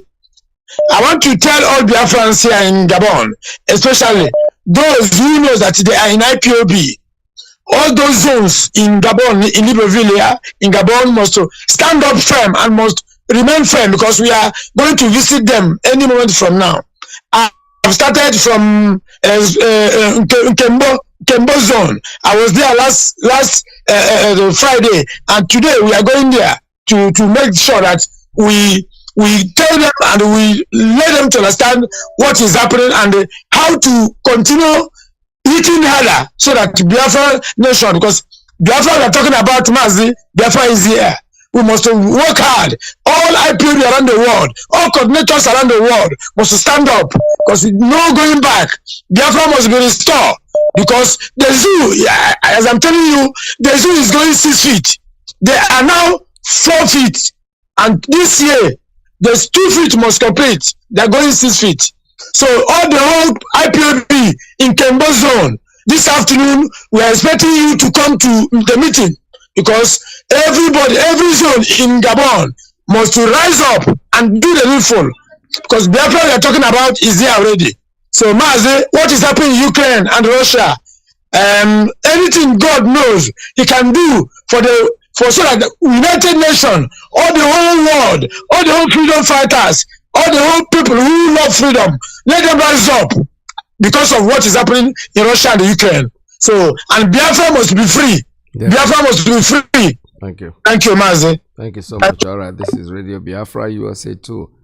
We're still taking calls, but meanwhile, let me take a very short announcement for you before I come back on stage. So let's stay tuned, don't go away. Today we rise for our freedom, yeah. For our freedom, St. Day, celebration, yeah. Biafrans, yeah. We'll be free, yeah. St. Day, celebration, yeah. Biafrans, yeah. We'll be free, yeah. St. Patrick's Day celebration is here again. The Biafran community in Ireland, under the leadership of Mazi Nnamdi Kanu, hereby invites all Biafrans, friends of Biafra, and lovers of freedom in Ireland and around the world as we join the Irish people worldwide to celebrate the yearly St. Patrick's Day parade in County Waterford, Ireland. Date Thursday, 17th of March 2022. Time 12 noon. Venue Waterford City Center. IPOB Dublin Zone Gathering Point. Red Cow Tram Station. Off Junction 9 M50/N7 exit. Gathering time 8 a.m. prompt. Departure time 9 a.m. on dot.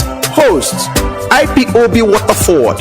For more information, please call IPOB Island National PRO Mazi Charles Ibebugu 087-74-633-04. Waterford Coordinator Mazi Daniel Chukwu 089-962-9126. Mazi Isaiah Oba, the Deputy European Representative 089-26-489-31. Mazi Charles Sumba, IPOB Island National Coordinator 085-143-4454. Mazi CJ Duru, IPOB Dublin Coordinator 089-959-1330. IPOB Cork Coordinator Mazi Peter Ewuzie Ezudo 085-284-2767. IPOB Dundalk Coordinator Mazi Chinedudu 087-275-6267. Mazi Basil Dike, IPOB Galway Coordinator 085-210-9907. IPOB Limerick Coordinator Mazi Benjamin Anyanwu 089-249-0835. IPOB Kerry Coordinator Mazi Ugochukwu KK Iheme 089-955-8999. Come one, come all. Let's keep Biafra alive. Signed, Mazi Stephen Chukwuemeka, IPOB Island National Secretary 085-868-3440. All hail Biafra. Biafra we hail. Celebration, Biafrans will be free. That's coming up on March 17th, St. Patrick's Day Parade. It's a carnival. So our brothers are organizing it, they're taking a line there.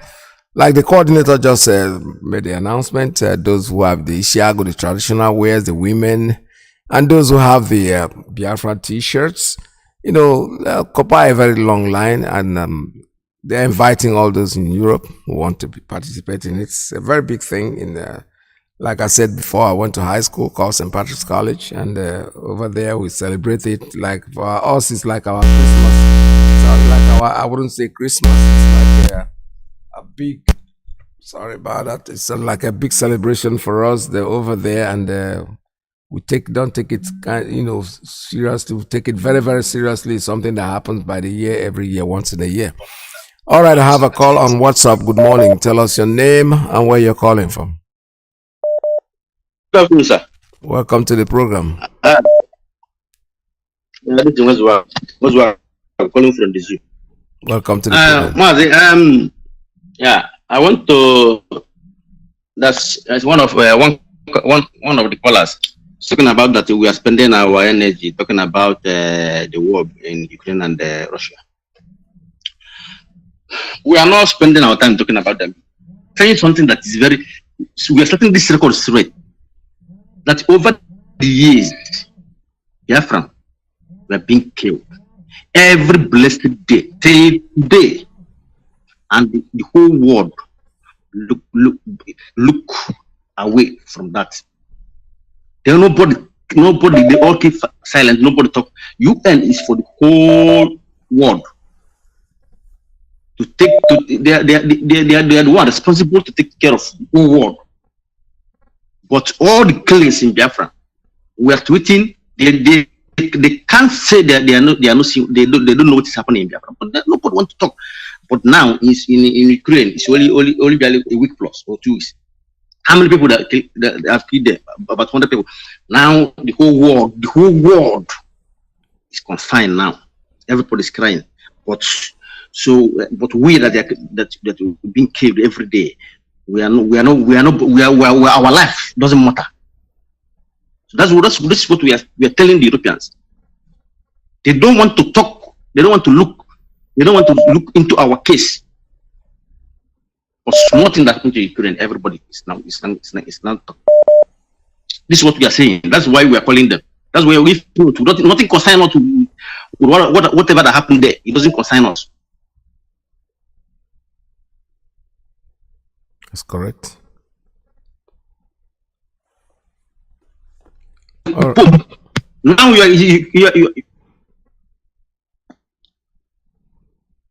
yeah, there's breakage. Go ahead, sir. Go ahead. Just try to see if you can round it up because the phone is breaking. Go ahead. You're still online.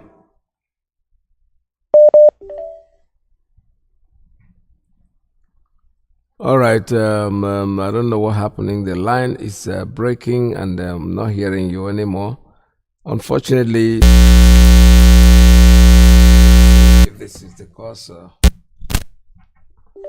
Are you still there, Colin? Hello? Yes, go ahead. Go ahead. Yeah. So Mazi, okay now. I want to talk about our legal team that's trying to go to visit our leader. Mazi, it take these people up to 5 times before they can able to see our leader. So this is what DSS, the evil DSS, this is what I'm doing. These people are trying to see our leader so many times they was not allowed to see our leader. And because of this, we are waiting for Benta Inyako. In the next court, we want to see the action she will take over DSS, over this terrorist DSS. We are waiting for the action in this court. Because I don't know the reason why they will not allow the legal team to visit to see our leader for so many times. What kind of rubbish is this? Thank you, sir. Let's round it up. Then about you said something. You said Mazi. Okay, you said something about sit at home. Monday sit at home. You see this very Monday sit at home. This very Monday sit at home.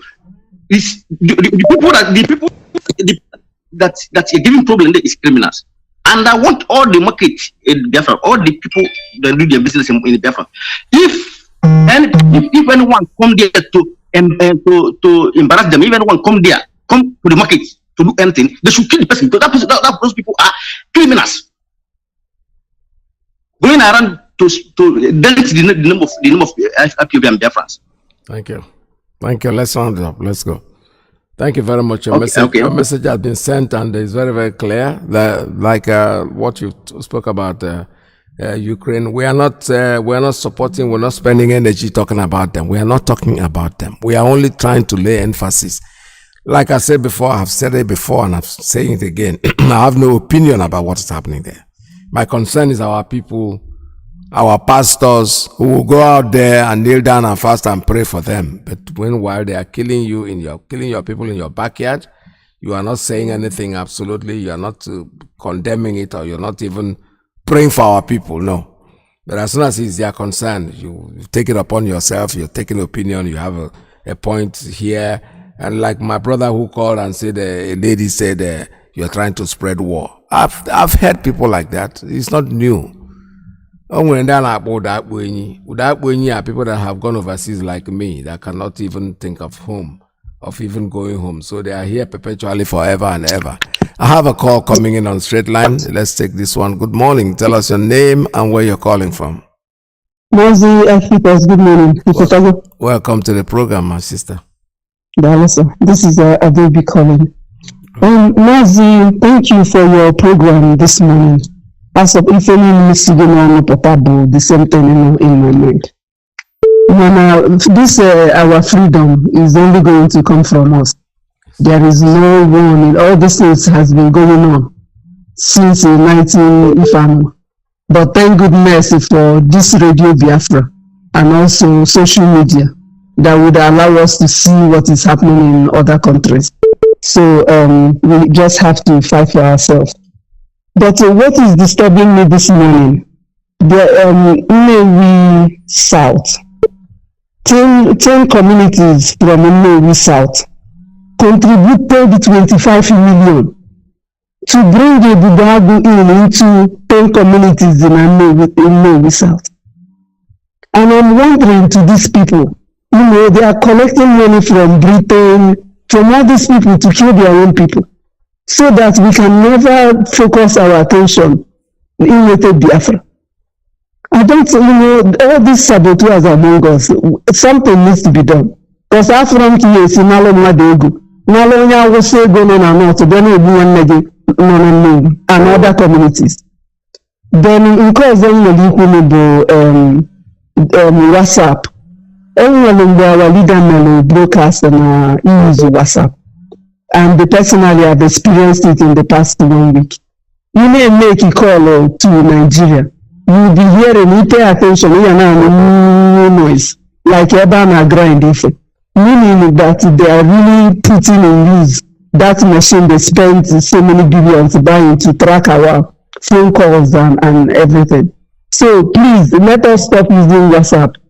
Convert to Signal. Signal is safe, is .org, Father make a profit. They are just there to, do their thing, not unlike Facebook and WhatsApp that is already compromised. So for the safety of our people, I recommend everybody to switch back to the other one, to Signal. Thank you, sir. All right, thank you so much. All right, let's go. All right, my sister, thank you very much for your information. It's well taken. I want somebody out there who knows about this, what she just said about Nnewi South, collecting money and bringing a Bubago. I want to know how authentic that story is. And because for whatever reason, Nnewi have not been calling Radio Biafra, to be honest with you. I've not heard them, not even on my platform, not in other platforms. I want them to tell us the story, what is going on there in their region. Because if you keep quiet on the evil and when it starts brewing, that's when you're supposed to tackle it. Do not wait until it has gotten out of hand, then you start wanting to do something about it. If there is anything going on in Nnewi South, please, we should know. Call Radio Biafra, any of the platforms. You don't have to call USA 2, just call any of the platforms of Radio Biafra and complain. Like I rightly say, I have stayed in this business for a while and I hardly get calls from Nnewi. And I don't know why. If not for any other reason, at least I'm from that region and you should call here and tell me what is happening at home. It's good to talk about it. I'm not saying I'm going to advise you on what to do, but at least keep us posted. Our sister who just called just said something now about money being raised and trying to bring a Bubago. But these people are not our people. These people are Fulanis that are coming to kill you. Don't bring them to our community. There is no need for them. Absolutely no need. You are just setting up your own land for killing. If you check, my record will tell me that Nnewi have been safer than most places, and you are now trying to bring a Bubago into Nnewi to create people, to kill people. Although unnecessary, my brothers and my sisters, whoever is doing this, those of you being Guasa Korobot Reba that you don't want to come back, stay there and defend yourself and leave us alone at Nnewi. Stay away from our business at Nnewi because we are living there peacefully. Don't bring a Bubago to our community. It is not necessary. Recently, a farmer was killed. A farmer was not killed at Nnewi. Obviously not there. He was traveling. He was killed somewhere in Imo State, not at Nnewi. We don't need you bringing a Bubago to our community to come and kill our people. These people are not Biafrans. These people are Fulani. They just answering that name, Bubago. What is the need for trying to create a protection at Nnewi when we had Eastern Security Network already that was working? Rather than say we are going to support the ESN to make sure that we protect our people, they created what they call a Bubago, making room for the Fulanis to come in, because the Fulanis even said it themselves, that we're going to help you to have security in your place. These are people that were trying to take them out of our land. Whoever is doing this, they'll have to pay for it. Anyway, let me not talk too much about it because it's not verified yet. But I'm calling on those at Nnewi, whoever is planning this to bring Ebubago to Nnewi, it is very, very unacceptable and we are not going to let it go.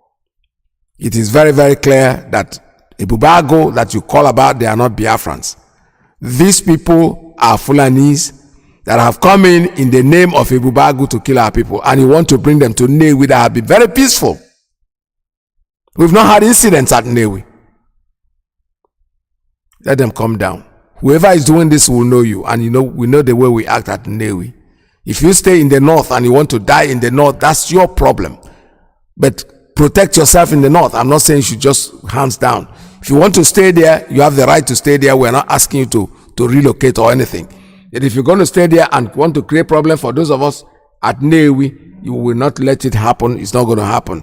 Let me take this call as the very last call on WhatsApp for today. Caller, please tell us your name. I'm very brief about it because we have no more time left.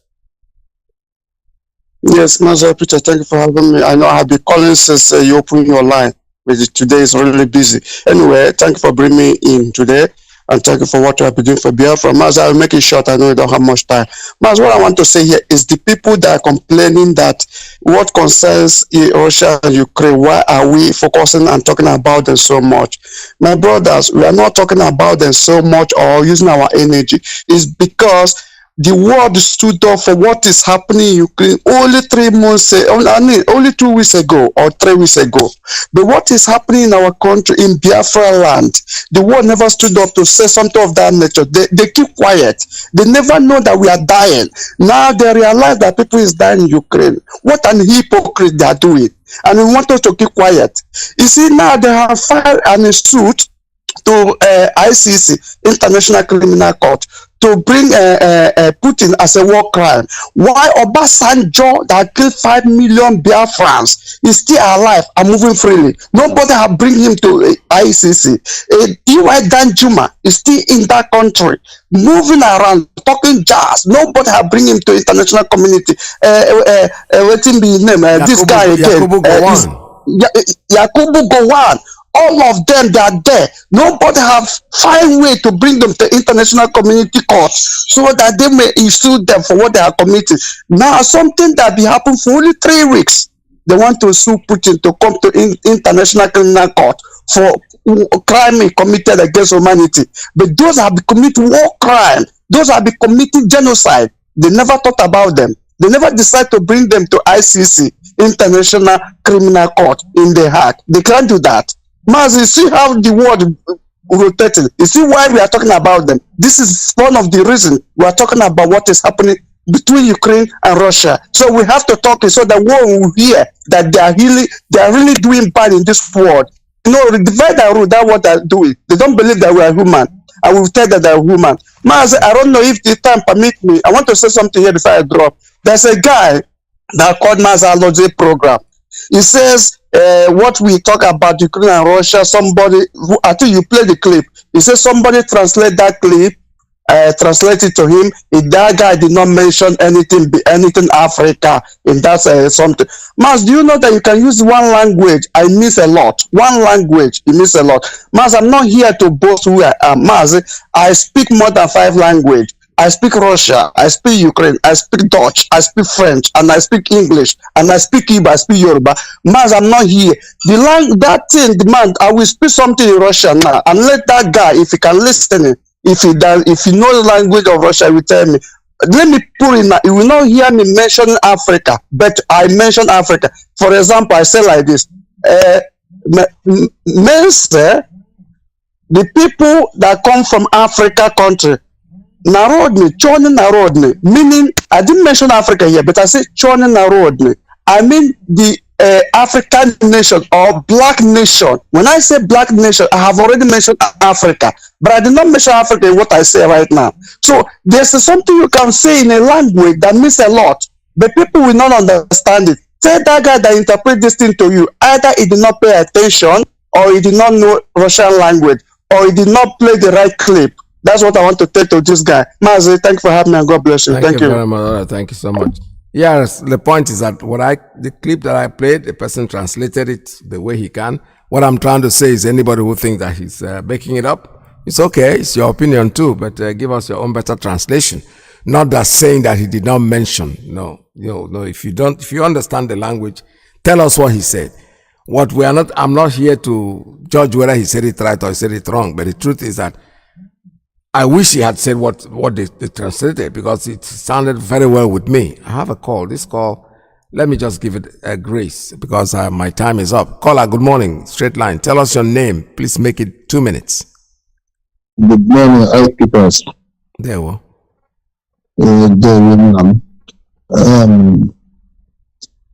My name is Nnamdi again. Voice Populi, Voice Day. I greet you for the great work you are doing for us. And I still leave some type of fact verse 1 and 2. Oppose those who oppose Nnamdi Kanu and fight those that fight Nnamdi Kanu.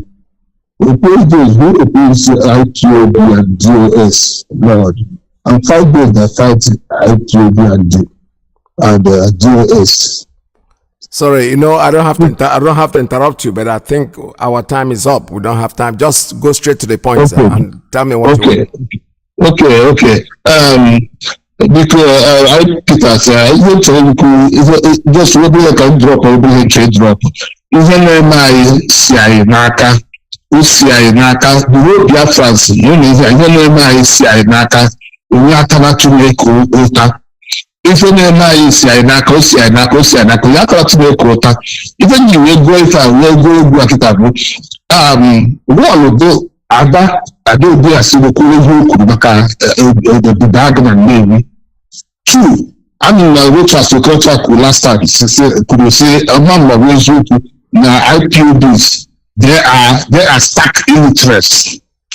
Three, you know that it is the politicians that are ganged up together and put Nnamdi Kanu where he is today, and it did not allow him to come out. Four, the 7,400 and 240 something priests that was caught in China, nobody speak about it. The whole world, nobody speak about it. It's in Ukraine now. They have killed just a few people. That's not reached up to 7,000 plus policies that was caught in China, and our people were praying for them. Thank you. Our people, we are talking about them. No. I don't know. So, thank you very much for picking my call. Thank you very much. All right, the call is was picked, but the truth is our time is up. So what I need to tell you guys is this. Before I go, I have to remind you that we are not speaking about Ukraine or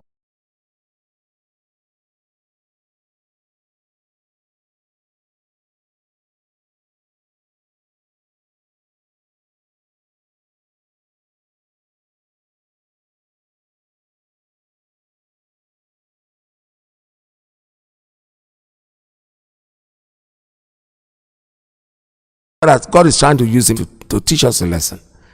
That one man's meat is another man's poison. That the blood that flows in them is the same blood that runs in us.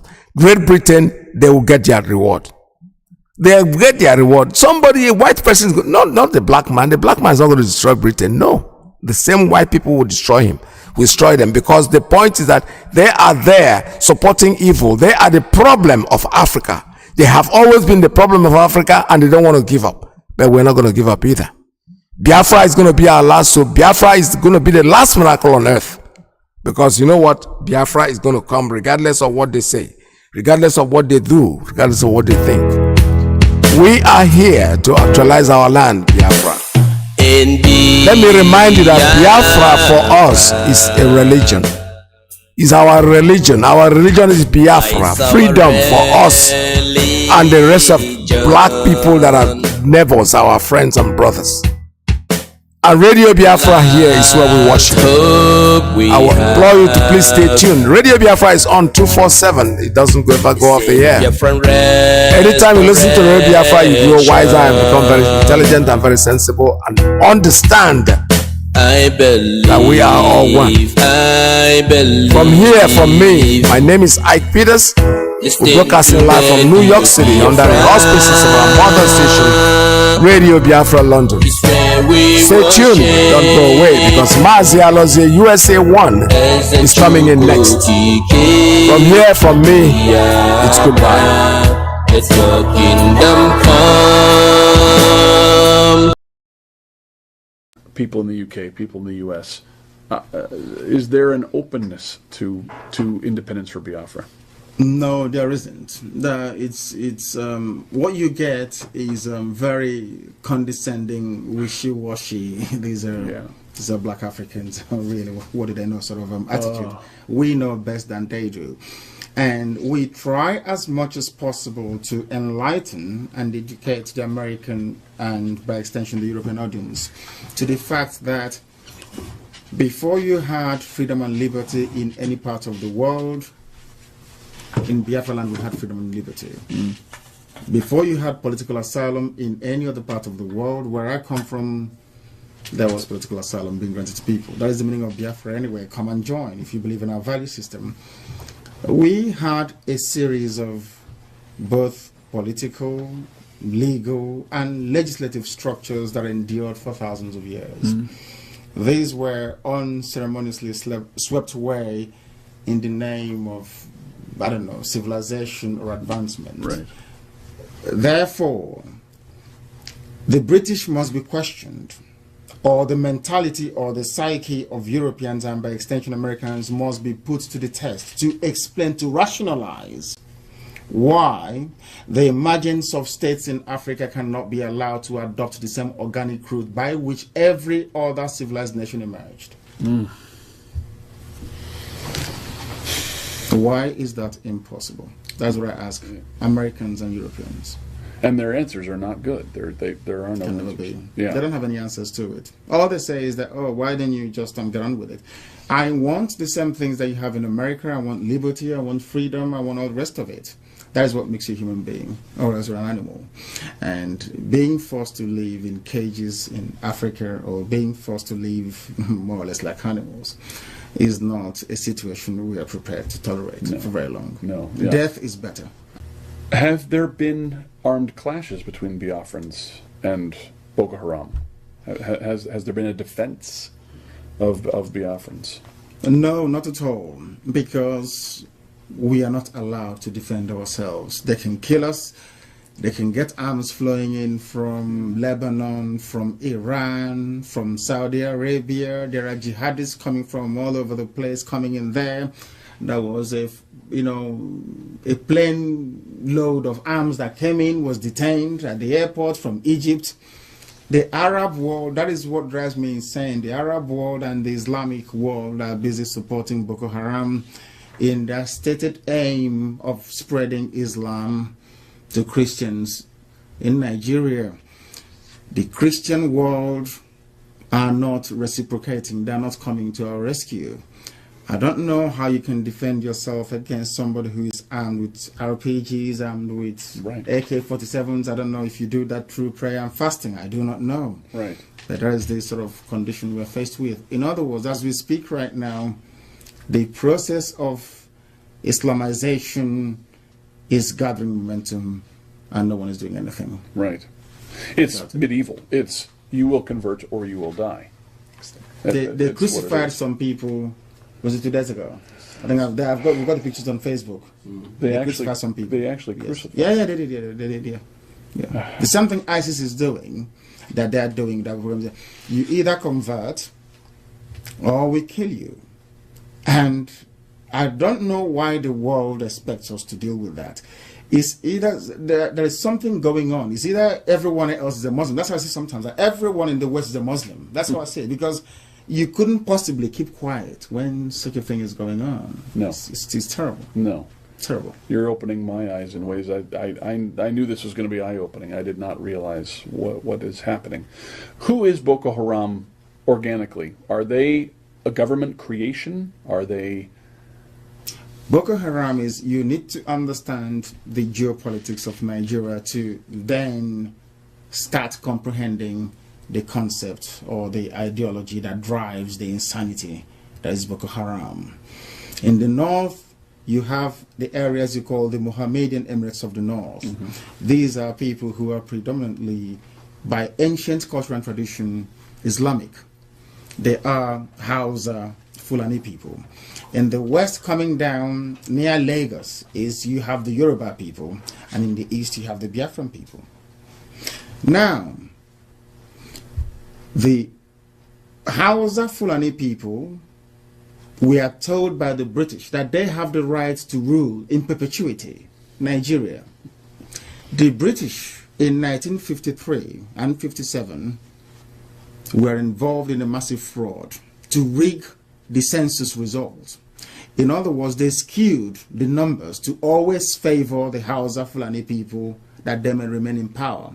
And the reason for that is that the British is scared that Biafran people, especially the Ibos, are somehow human, that we can think properly. Yeah. And we have the oil. The oil wells is in the oil wells, the reserves, everything is where we come from. In Biafra. And the British couldn't retain or sustain their colonial presence in Africa because the USA asked them to leave. So what they now did is to take the control of the oil, hand it over to a group of people they think they can manipulate very easily. That's all. That's what has happened. And now they now believe that they have the right to rule. Unfortunately for them, President Goodluck Jonathan, the incumbent, emerged out of circumstances that could be described as somehow mysterious. He came up as the president, and now they don't like it. 3 people funded Boko Haram: the ex-president, head of state Buhari, another ex-head of state Hausa Fulani Islamic person called Babangida, another vice president Atiku Abubakar. They consciously went out to fund Boko Haram because Buhari said after Jonathan won the 2011 elections that I will make the country ungovernable. He said it openly. And they went ahead to do it by killing poor, defenseless Biafran Christians because they know that Christians around the world will not come to our rescue. Yeah. They also know that no other people will come to our rescue because they don't want us to emerge as a people. That's a problem. Yeah. So the British don't want you to emerge as a people. No. Aha. That's a problem. It's a huge problem. Massive. But this time around, whether they like it or not, yeah. I'm sure the British didn't want the USA to emerge either. No. Whether they like it or not, we shall emerge. Yeah. Or everything else there will die. It'll have to. I mean, It's one or the other at this point. One thing has to happen. Either we have Biafra or we all die. There's no going back this time around. There'll be no exile, no running away. That is our land. We've lived there for thousands of years. That's where we were born. That's where we will die. Yeah. Are you all willing to go back and be there? At the drop of a heart, yes. Yeah. Yes. Yeah. And a heartbeat. Yeah. We'll go there. And obviously loved ones are there. And they are there. My parents are there. My loved ones are there. Yeah. And it's a land we've been in for, as I said, thousands of years. And a history and a rich culture and a vibrant way of life that has literally been obliterated. Yeah. You go to the book of Leviticus. 80% of what you have in the book of Leviticus occurs where I come from. 80%. 80%. The Levitical law. Everything. It wasn't us. I strongly believe, this is my hypothesis. Of course, I hold on to it very strongly. As soon as the British discovered in the late 18th century, because the same Hausa Fulani people in Zamfara told them, I think I have the map somewhere in London, that across that river lies what they believe to be part of the lost tribe of Israel, all hell broke loose. Yeah. There was then a very systematic and deliberate policy to obliterate our history. The British first said that The Igbos don't have any history. First of all, they removed the name Biafra, which was exactly the name they used to go into treaties with us.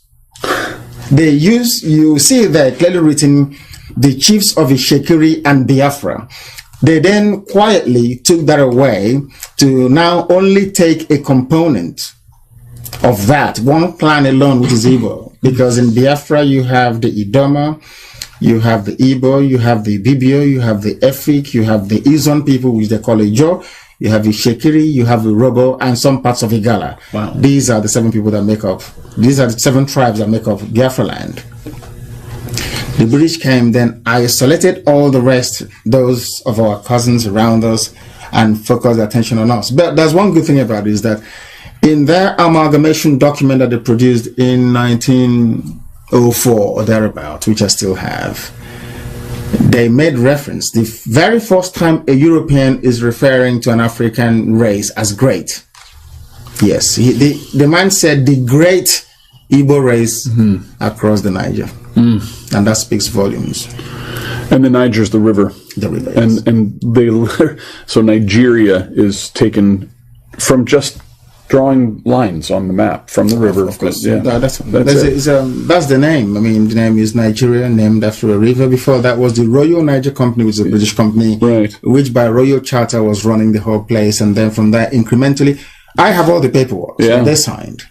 At no time did we give the British the consent to form a country called Nigeria. At no time in our history. I have all the paperwork. We gave them our land to trade. Right. That's all. But they went ahead and gradually decided to form a country. Despised us so much that they handed us over to house Fulani Islamic Caliphate. And now they're killing us and nobody's coming to our rescue, which I think is very sad. If we come to the rescue, how are we coming? We need support from USA, from United States government, from the Christian community in the USA, and more importantly also from the Jewish community in the USA. They did something, in fairness to them, in 1968, 69, 70. The Jewish Congress in the USA did something. They tried to lobby the US government and Congress to do something about Biafra. From these 3 groups, we expect a lot to come from them to pressure the Obama administration to support what we're doing, to make sure that Biafra comes to exist. Biafra is the only natural ally that USA will ever have in Africa. In Africa, yeah. Natural. We are never going to bomb USA. Are we? We can come here to work for you. We're never going to kill you. That's Right. number one. Yeah. We are very, very loyal, hardworking, and friendly people. Go and ask anyone, they will tell you. And I see no reason why a people that believe in the irreducibility of an individual, that believes in liberty, that believes in equality and in freedom, the same creed, the same ideals upon which this very great nation USA was founded upon, why would you not naturally gravitate towards those people? I can't understand it. Right. And if you want to stop the menace of Boko Haram, they should support the creation of Biafra. Absolutely. That's all they need to do. We don't want them to do anything. Just come at the UN or make a press statement in the White House by saying that the people of Biafra, their suffering is intolerable. We may have to revisit the issue of them still belonging to one Nigeria. That's what they need to say. That's all. And it would change. It's done. Yeah. It's a game changer. It's finished. Yeah. Wow. We don't need US troops to come. No. We are more than capable. We held out for 3 years. Yeah. Against the combined might of Britain, USSR, and the entire Arab world. Yeah. For 3 years. So we can deal with them. Trust me, we can. We can. And do they want that? Does Boko Haram want that? Do they want that violent end? They do. And sometimes in life, you need to confront them violently. Yeah. Or else it will continue to fester. Yeah. We must meet them. And that's hard as Christians. Yes. That's hard very, as very hard, because we don't take life where we come from. No. In other cultures and religion and language, you call another person a human being or a person. Where we come from, we say mad, which means the beauty of life. So you're forbidden from killing anybody. Yeah. You don't kill somebody, because that is the embodiment of God's creation. a person is known as Madu. Madu means beauty of life. So you don't take life. So it's very hard for us. Yeah. But you've been pushed. No, we are being killed. Yeah. Killed. Every day. Not pushed, killed. Not pushed, we are being killed. Let me ask a couple. Sure. I'll sit down here too. Christians by and large seem to be oriented towards individual faith, and they seem to be reluctant to face the fact that at times war is necessary. Yes. They call the concept of a holy war being something that you have to struggle with. How have you looked at that? How do you take your faith and the need to sometimes go to war? How does that work for you? How have you? Because you're a very thoughtful man, and I know you've had to look at these issues and defend it. Yes, the thing is this: my faith taught me to value life, to try to live by the same tenets that have been preached over the years, as contained in the Bible. But there comes a time when self-preservation takes precedent over and above whatever we may think suits us individually. Because by going to war, we are seeking to preserve, in our case, the children of God. If you do nothing, you become extinct. And there will be no one left to worship God, will there? Where we come from. So the best thing for us to do is to try as much as possible to reason or come to some level of agreement or accommodation with our adversaries, which has failed so far. The only alternative left for us is to go and meet them wherever we can find them. And we don't have any difficulties, because the reason why you have the U.S. Army is to preserve the ideals upon which this country is founded upon. Even your own body has its own defense immune system, isn't it? Without it, the human body will perish. Everywhere you go to, even in heaven, you have angels with their swords guarding the gates of heaven, you know, against the forces of darkness and of hell. So even if you extrapolate the argument and take it away into the natural world, where nature rather than reason obtains, you will still see the same phenomenon and forces at play, that there is need for you to defend yourself. I have another question, and that is, certainly our founding fathers had to struggle with that very issue. And is it related to England? They had a strong faith, different faiths, possibly, but they had to come up with a Declaration of Independence. You are the vocal person that has really brought together Radio Biafra. What are the coalitions you have? Do you find that you have... How would you write your Declaration of Independence? What would be included within that? What are the values? Would there be religious freedom for other people who have a different point of view? Yes, there will be religious freedom. We've had it before. By our very nature, by our name, Biafra means come and join. That's the meaning of it. Yeah. Everybody, including the Sultan of Sokoto, can seek asylum in Biafra, will respect him and will allow him to come in. It's in our nature, that's how we are. From childhood, your thoughts. If your mom is beating you up or whatever, or chastises you a lot, you just run to the next person. All you need to do is to hold them very tightly, and your mom or your dad will never touch you. We've always had it. So tolerance is interwoven in our essence and our being. Freedom, freedom, freedom. In every way you can imagine it. There is a name, there's something we say will come from. Onyenachia means I can never judge you, it's between you and your God. So that tells you. Absolutely. We are the original architects of freedom, and the British will attest to that. We never had any theocracy, no dictatorship, no kings, nothing for thousands of years. We are not about to start now. For the first time, I think America, in the face of ISIS going into Syria and Iraq, has opened our eyes to the reality of the desire for a caliphate.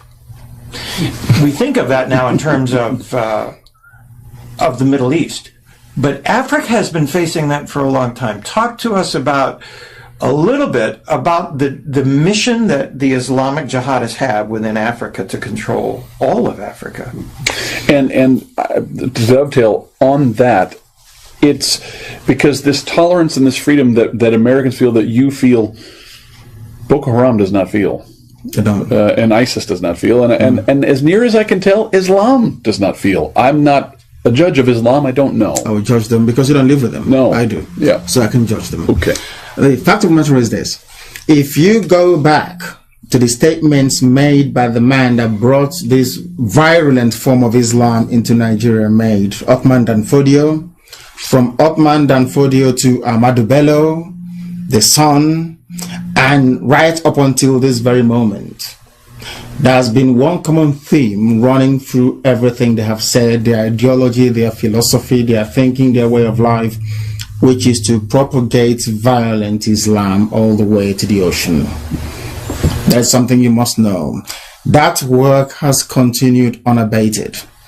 Biafra is the only piece of unconquered Islamic territory in West Africa, and they are seeking to take it. They vowed to take Biafra. Is on tape, which we will supply you with. So you can see what these people are saying. When you bomb Afghanistan, when USA bombs Afghanistan, they kill us in Nigeria. When there is a cartoon of Prophet Muhammad, they kill us. Every blessed day we are dying. We live with the reality. The slow march of Islam has been ceaseless from time, encouraged by the British. Encouraged by the British. Whatever they have been. The British government, you may wish to know, has never supported the independence of any Christian country in the world since the beginning of time. But they have always consciously and studiously supported the emergence of an independent Islamic caliphate. Yeah. Lawrence of Arabia. One of the criticisms that could come your way, or at least questions that could come your way, and that is Biafra does have control of the principal oil within Nigeria, were it to be formed under the present situation. That's correct, yes.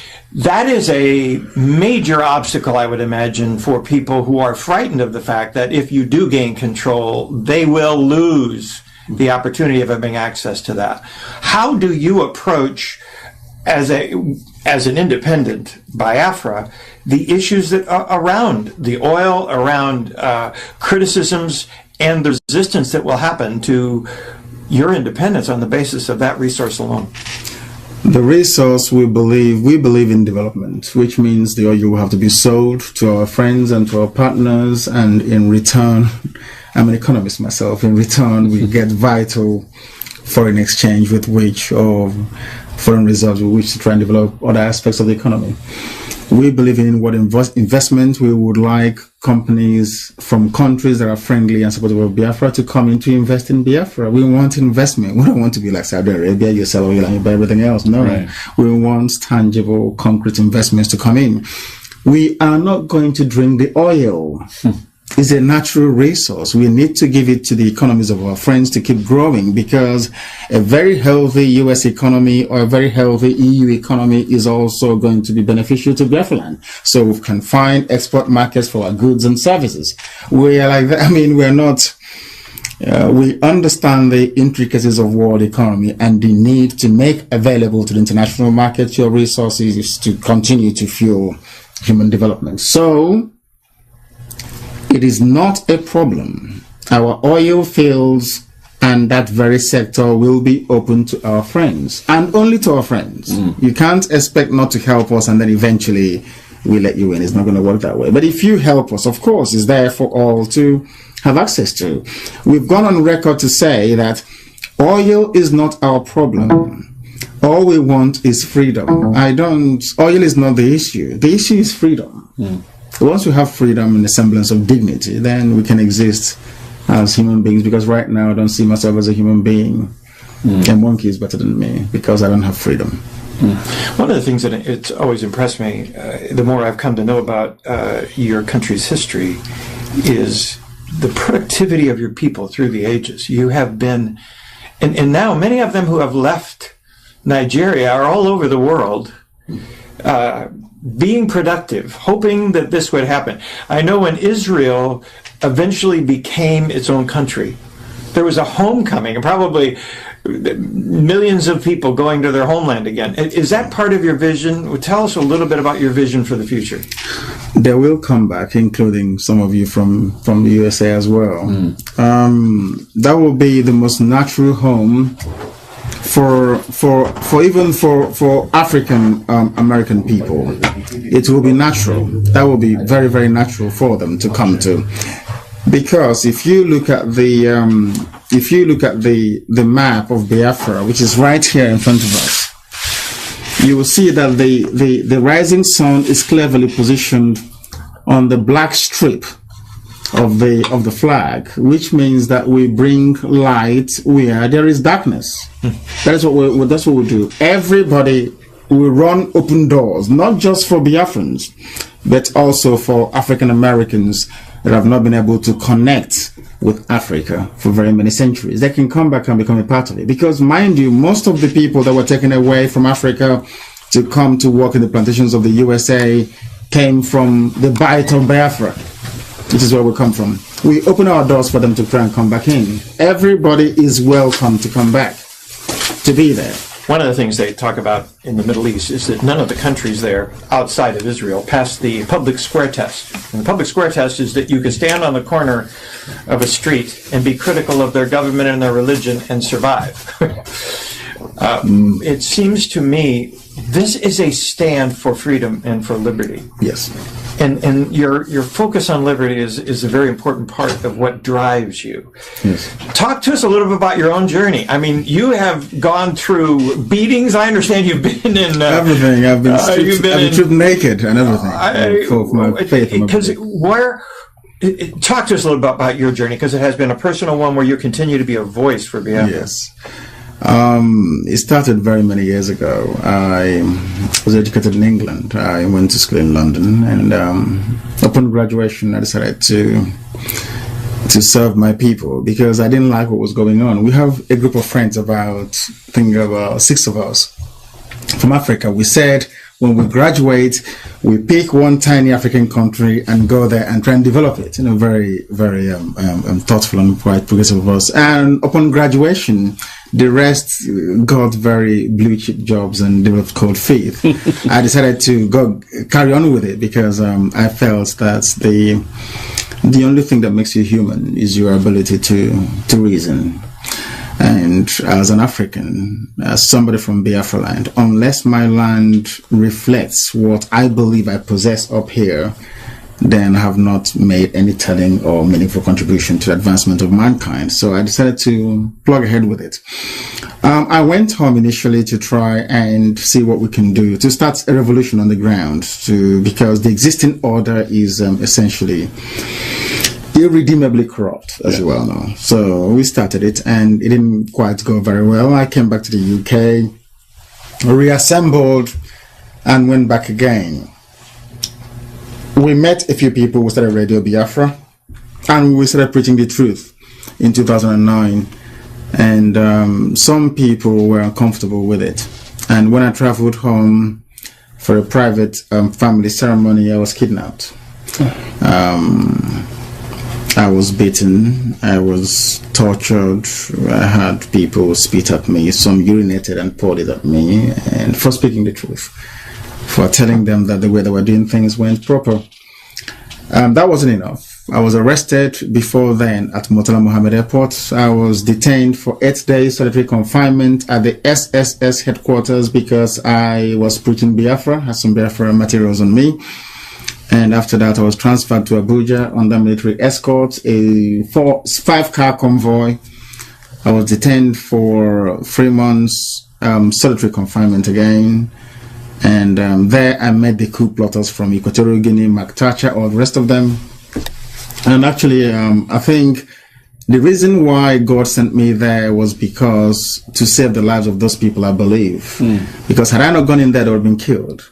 But as soon as I came out, I told Amnesty International what was going on, and then they started to sort of fight for them to be released and stuff. So I came and then I struggled again to start Radio Biafra. People weren't forthcoming. I became homeless in England as a result of it because I was investing so much in broadcasting on shortwave, which is it's very prohibitively expensive. And then we continued, went on to the internet that our budget could carry us, and then now we're on satellite. So, and it's been relentless, because one thing is, if you're doing the right thing, which I believe we're doing, you continue doing it until at a time when the world will then come to the realization that what you're saying is true, because the suffering has continued, the killings, the death, the deprivation, the deportation. I'm not sure you know that you deport people. Do you know you can deport somebody from a part of Nigeria to another? How do you do that? By forcibly removing them from the street, locking them up somewhere, putting them in a vehicle, and then transporting them to wherever you want them to go to. Americans have seen, quote, the Arab Spring actually create more chaos in Africa and the Middle East. It is unchained even worse conditions as well. Now you're talking almost like a Christian spring. What's different about your approach? How do you move from talking about it on Radio Biafra to actually having it happen? You mentioned, a couple of statements by the government of the United States would help in the UN, those kinds of things. But tell me, how does that move? What's it different? How's it different? That's what people are waiting for. People keep asking us all the time, what is the US government stance on what we are agitating for or talking about? What is the UN saying? That's what they want to hear. Right. What does America think and the UN? So for us, that is the trigger. That is the catalyst that will solve a lot of problems. And the world must be able to rise up and be very mature about it, to say to themselves that in Africa, actually, we do have human beings who can reason properly and not try to be as condescending as they've been all this while, or to... For years. I mean, there seems to be this very funny thing that self-awareness or criticism works in the West, but you, as a black person from Africa, you're not allowed to criticize yourself or something. I don't believe in that. I believe in being self-critical. If I've done something wrong, I believe in appraising myself. How we're going to do it is very simple. The American public is also very critical in this. If the American public can give us their support, that will then spur us on to go back to our people and to say that the government may not be listening, but the people that own America are listening, and we can work with them. That will then give them the impetus to go ahead and rightfully possess what belongs to them. Because one thing we're not going to have, which is what we're making it very clear to the world, is this. The status quo can't continue. I'm afraid it's going to continue. It can't.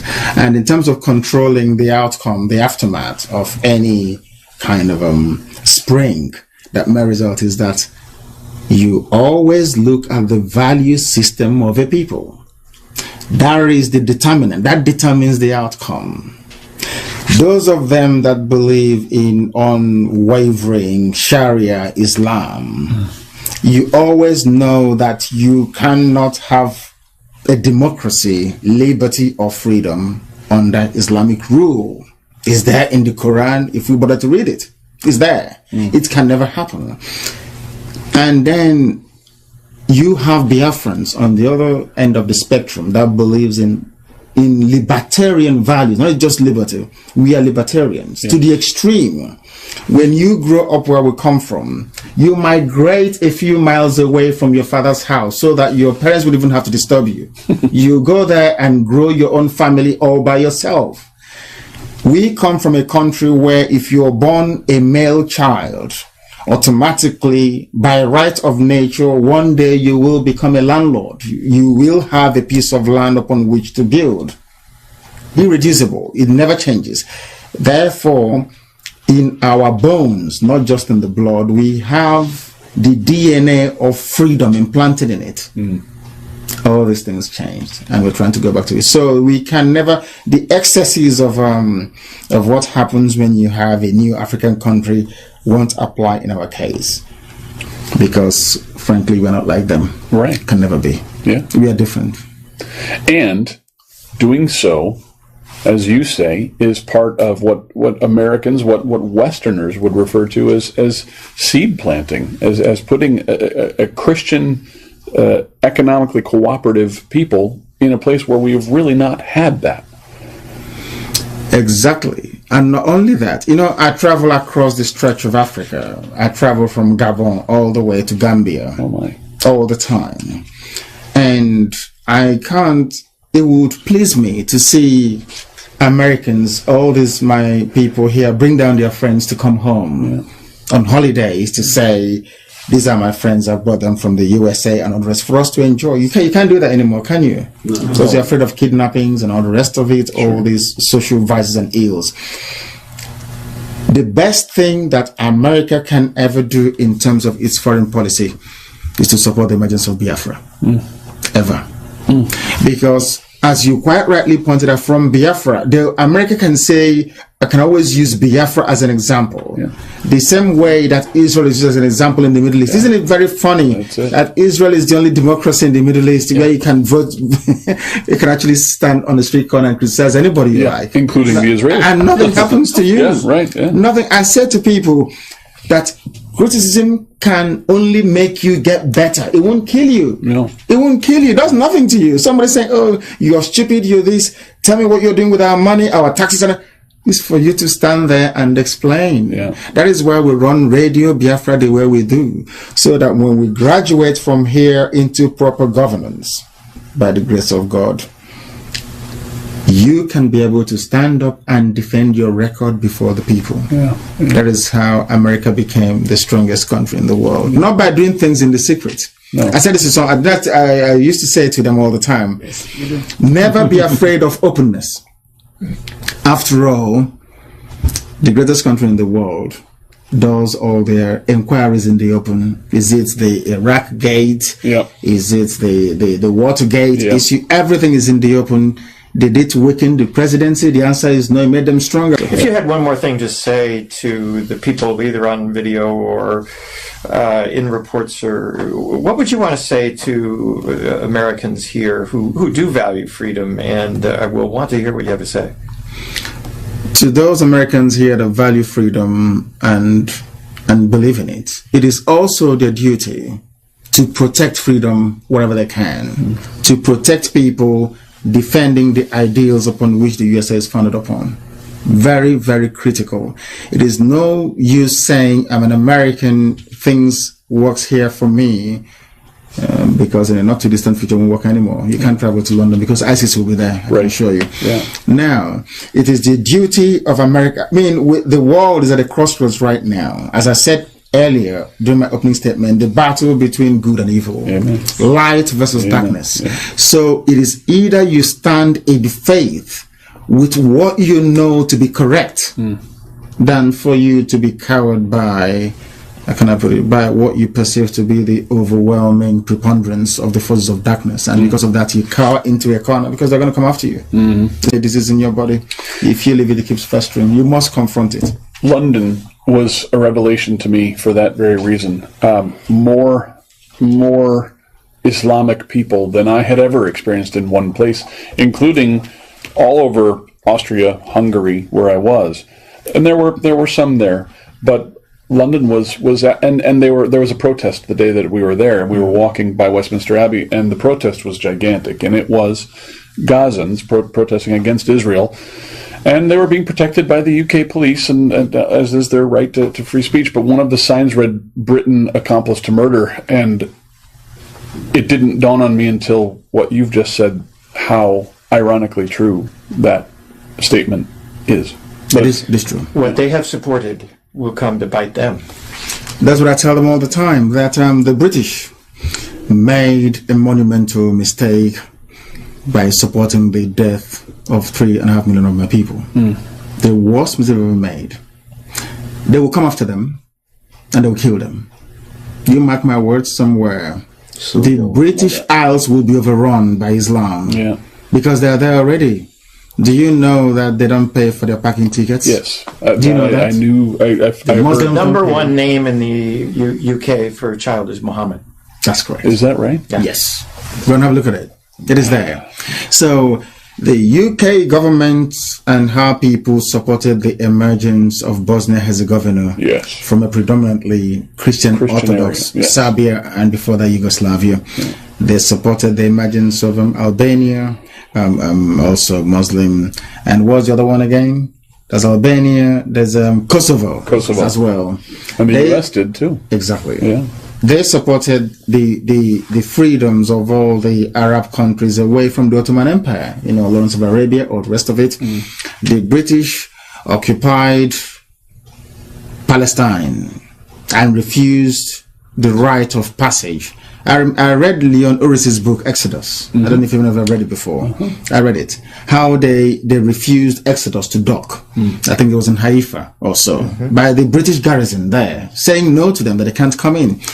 But you can quite easily go to the same Bible that you read all the time and see who owns the land. They can see it very clearly. Because there is something about humanity, I would say, that baffles me. You have before you all the available facts and evidence, and you consciously choose to ignore it. There's something wrong with that person. And also the British did. So it doesn't really surprise me at all. And I've said to them before that you have something against the children of God. Said to the British people. Of course they did. In Israel, they didn't want to go away. The British officers were within the Jordanian. In fact, the entire officer class of the Jordanian army that fought the Israel in the War of Independence, where people didn't know this, was staffed by British officers. Really? Yes, go and have a look. Go and have a look. The Jordanian army, go and have a look. They still lost anyway. Now, the fact remains that we must be bold enough. America is the last bastion of hope. That is why sometimes Obama's administration, I wonder. I don't know what's going on. I do too. We must stand up and for some time do away with political. I can't stand political correctness. Do away with it for some minute and face the hard reality. If somebody has a problem that requires invasive surgery, you cut them open to get at the problem and then resolve it. Right. There is no need applying ointment or trying to be very nice to them when people are festering and dying on the inside. That is what he has to do. He needs to be decisive. The support for Israel is critical. It is critical.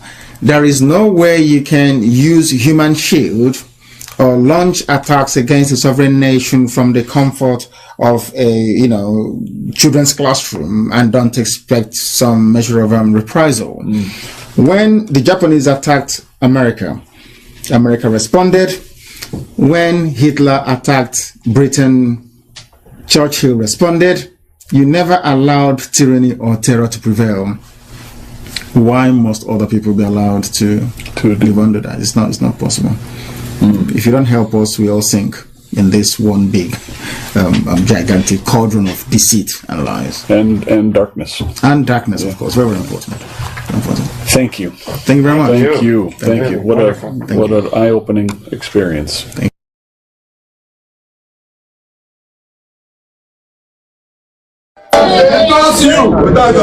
Some people don't know how we fight. We are very, very consistent. We don't stop. We will never ever stop until we accomplish our goal. That goal is to disgrace and unmask people in public. Yes. And we are not going to stop until we do it. Yes. I told some of you before, in 2014, if you can, some of you can remember, that our passports to Biafra freedom is the reign of Buhari. Did I say that or not? Yes. Some people don't know how we fight. We are very, very consistent. We don't stop. We will never ever stop until we accomplish our goal. That goal is to disgrace and unmask people in public. Yes. And we are not going to stop until we do it. Yes. I told some of you before, in 2014, if you can, some of you can remember,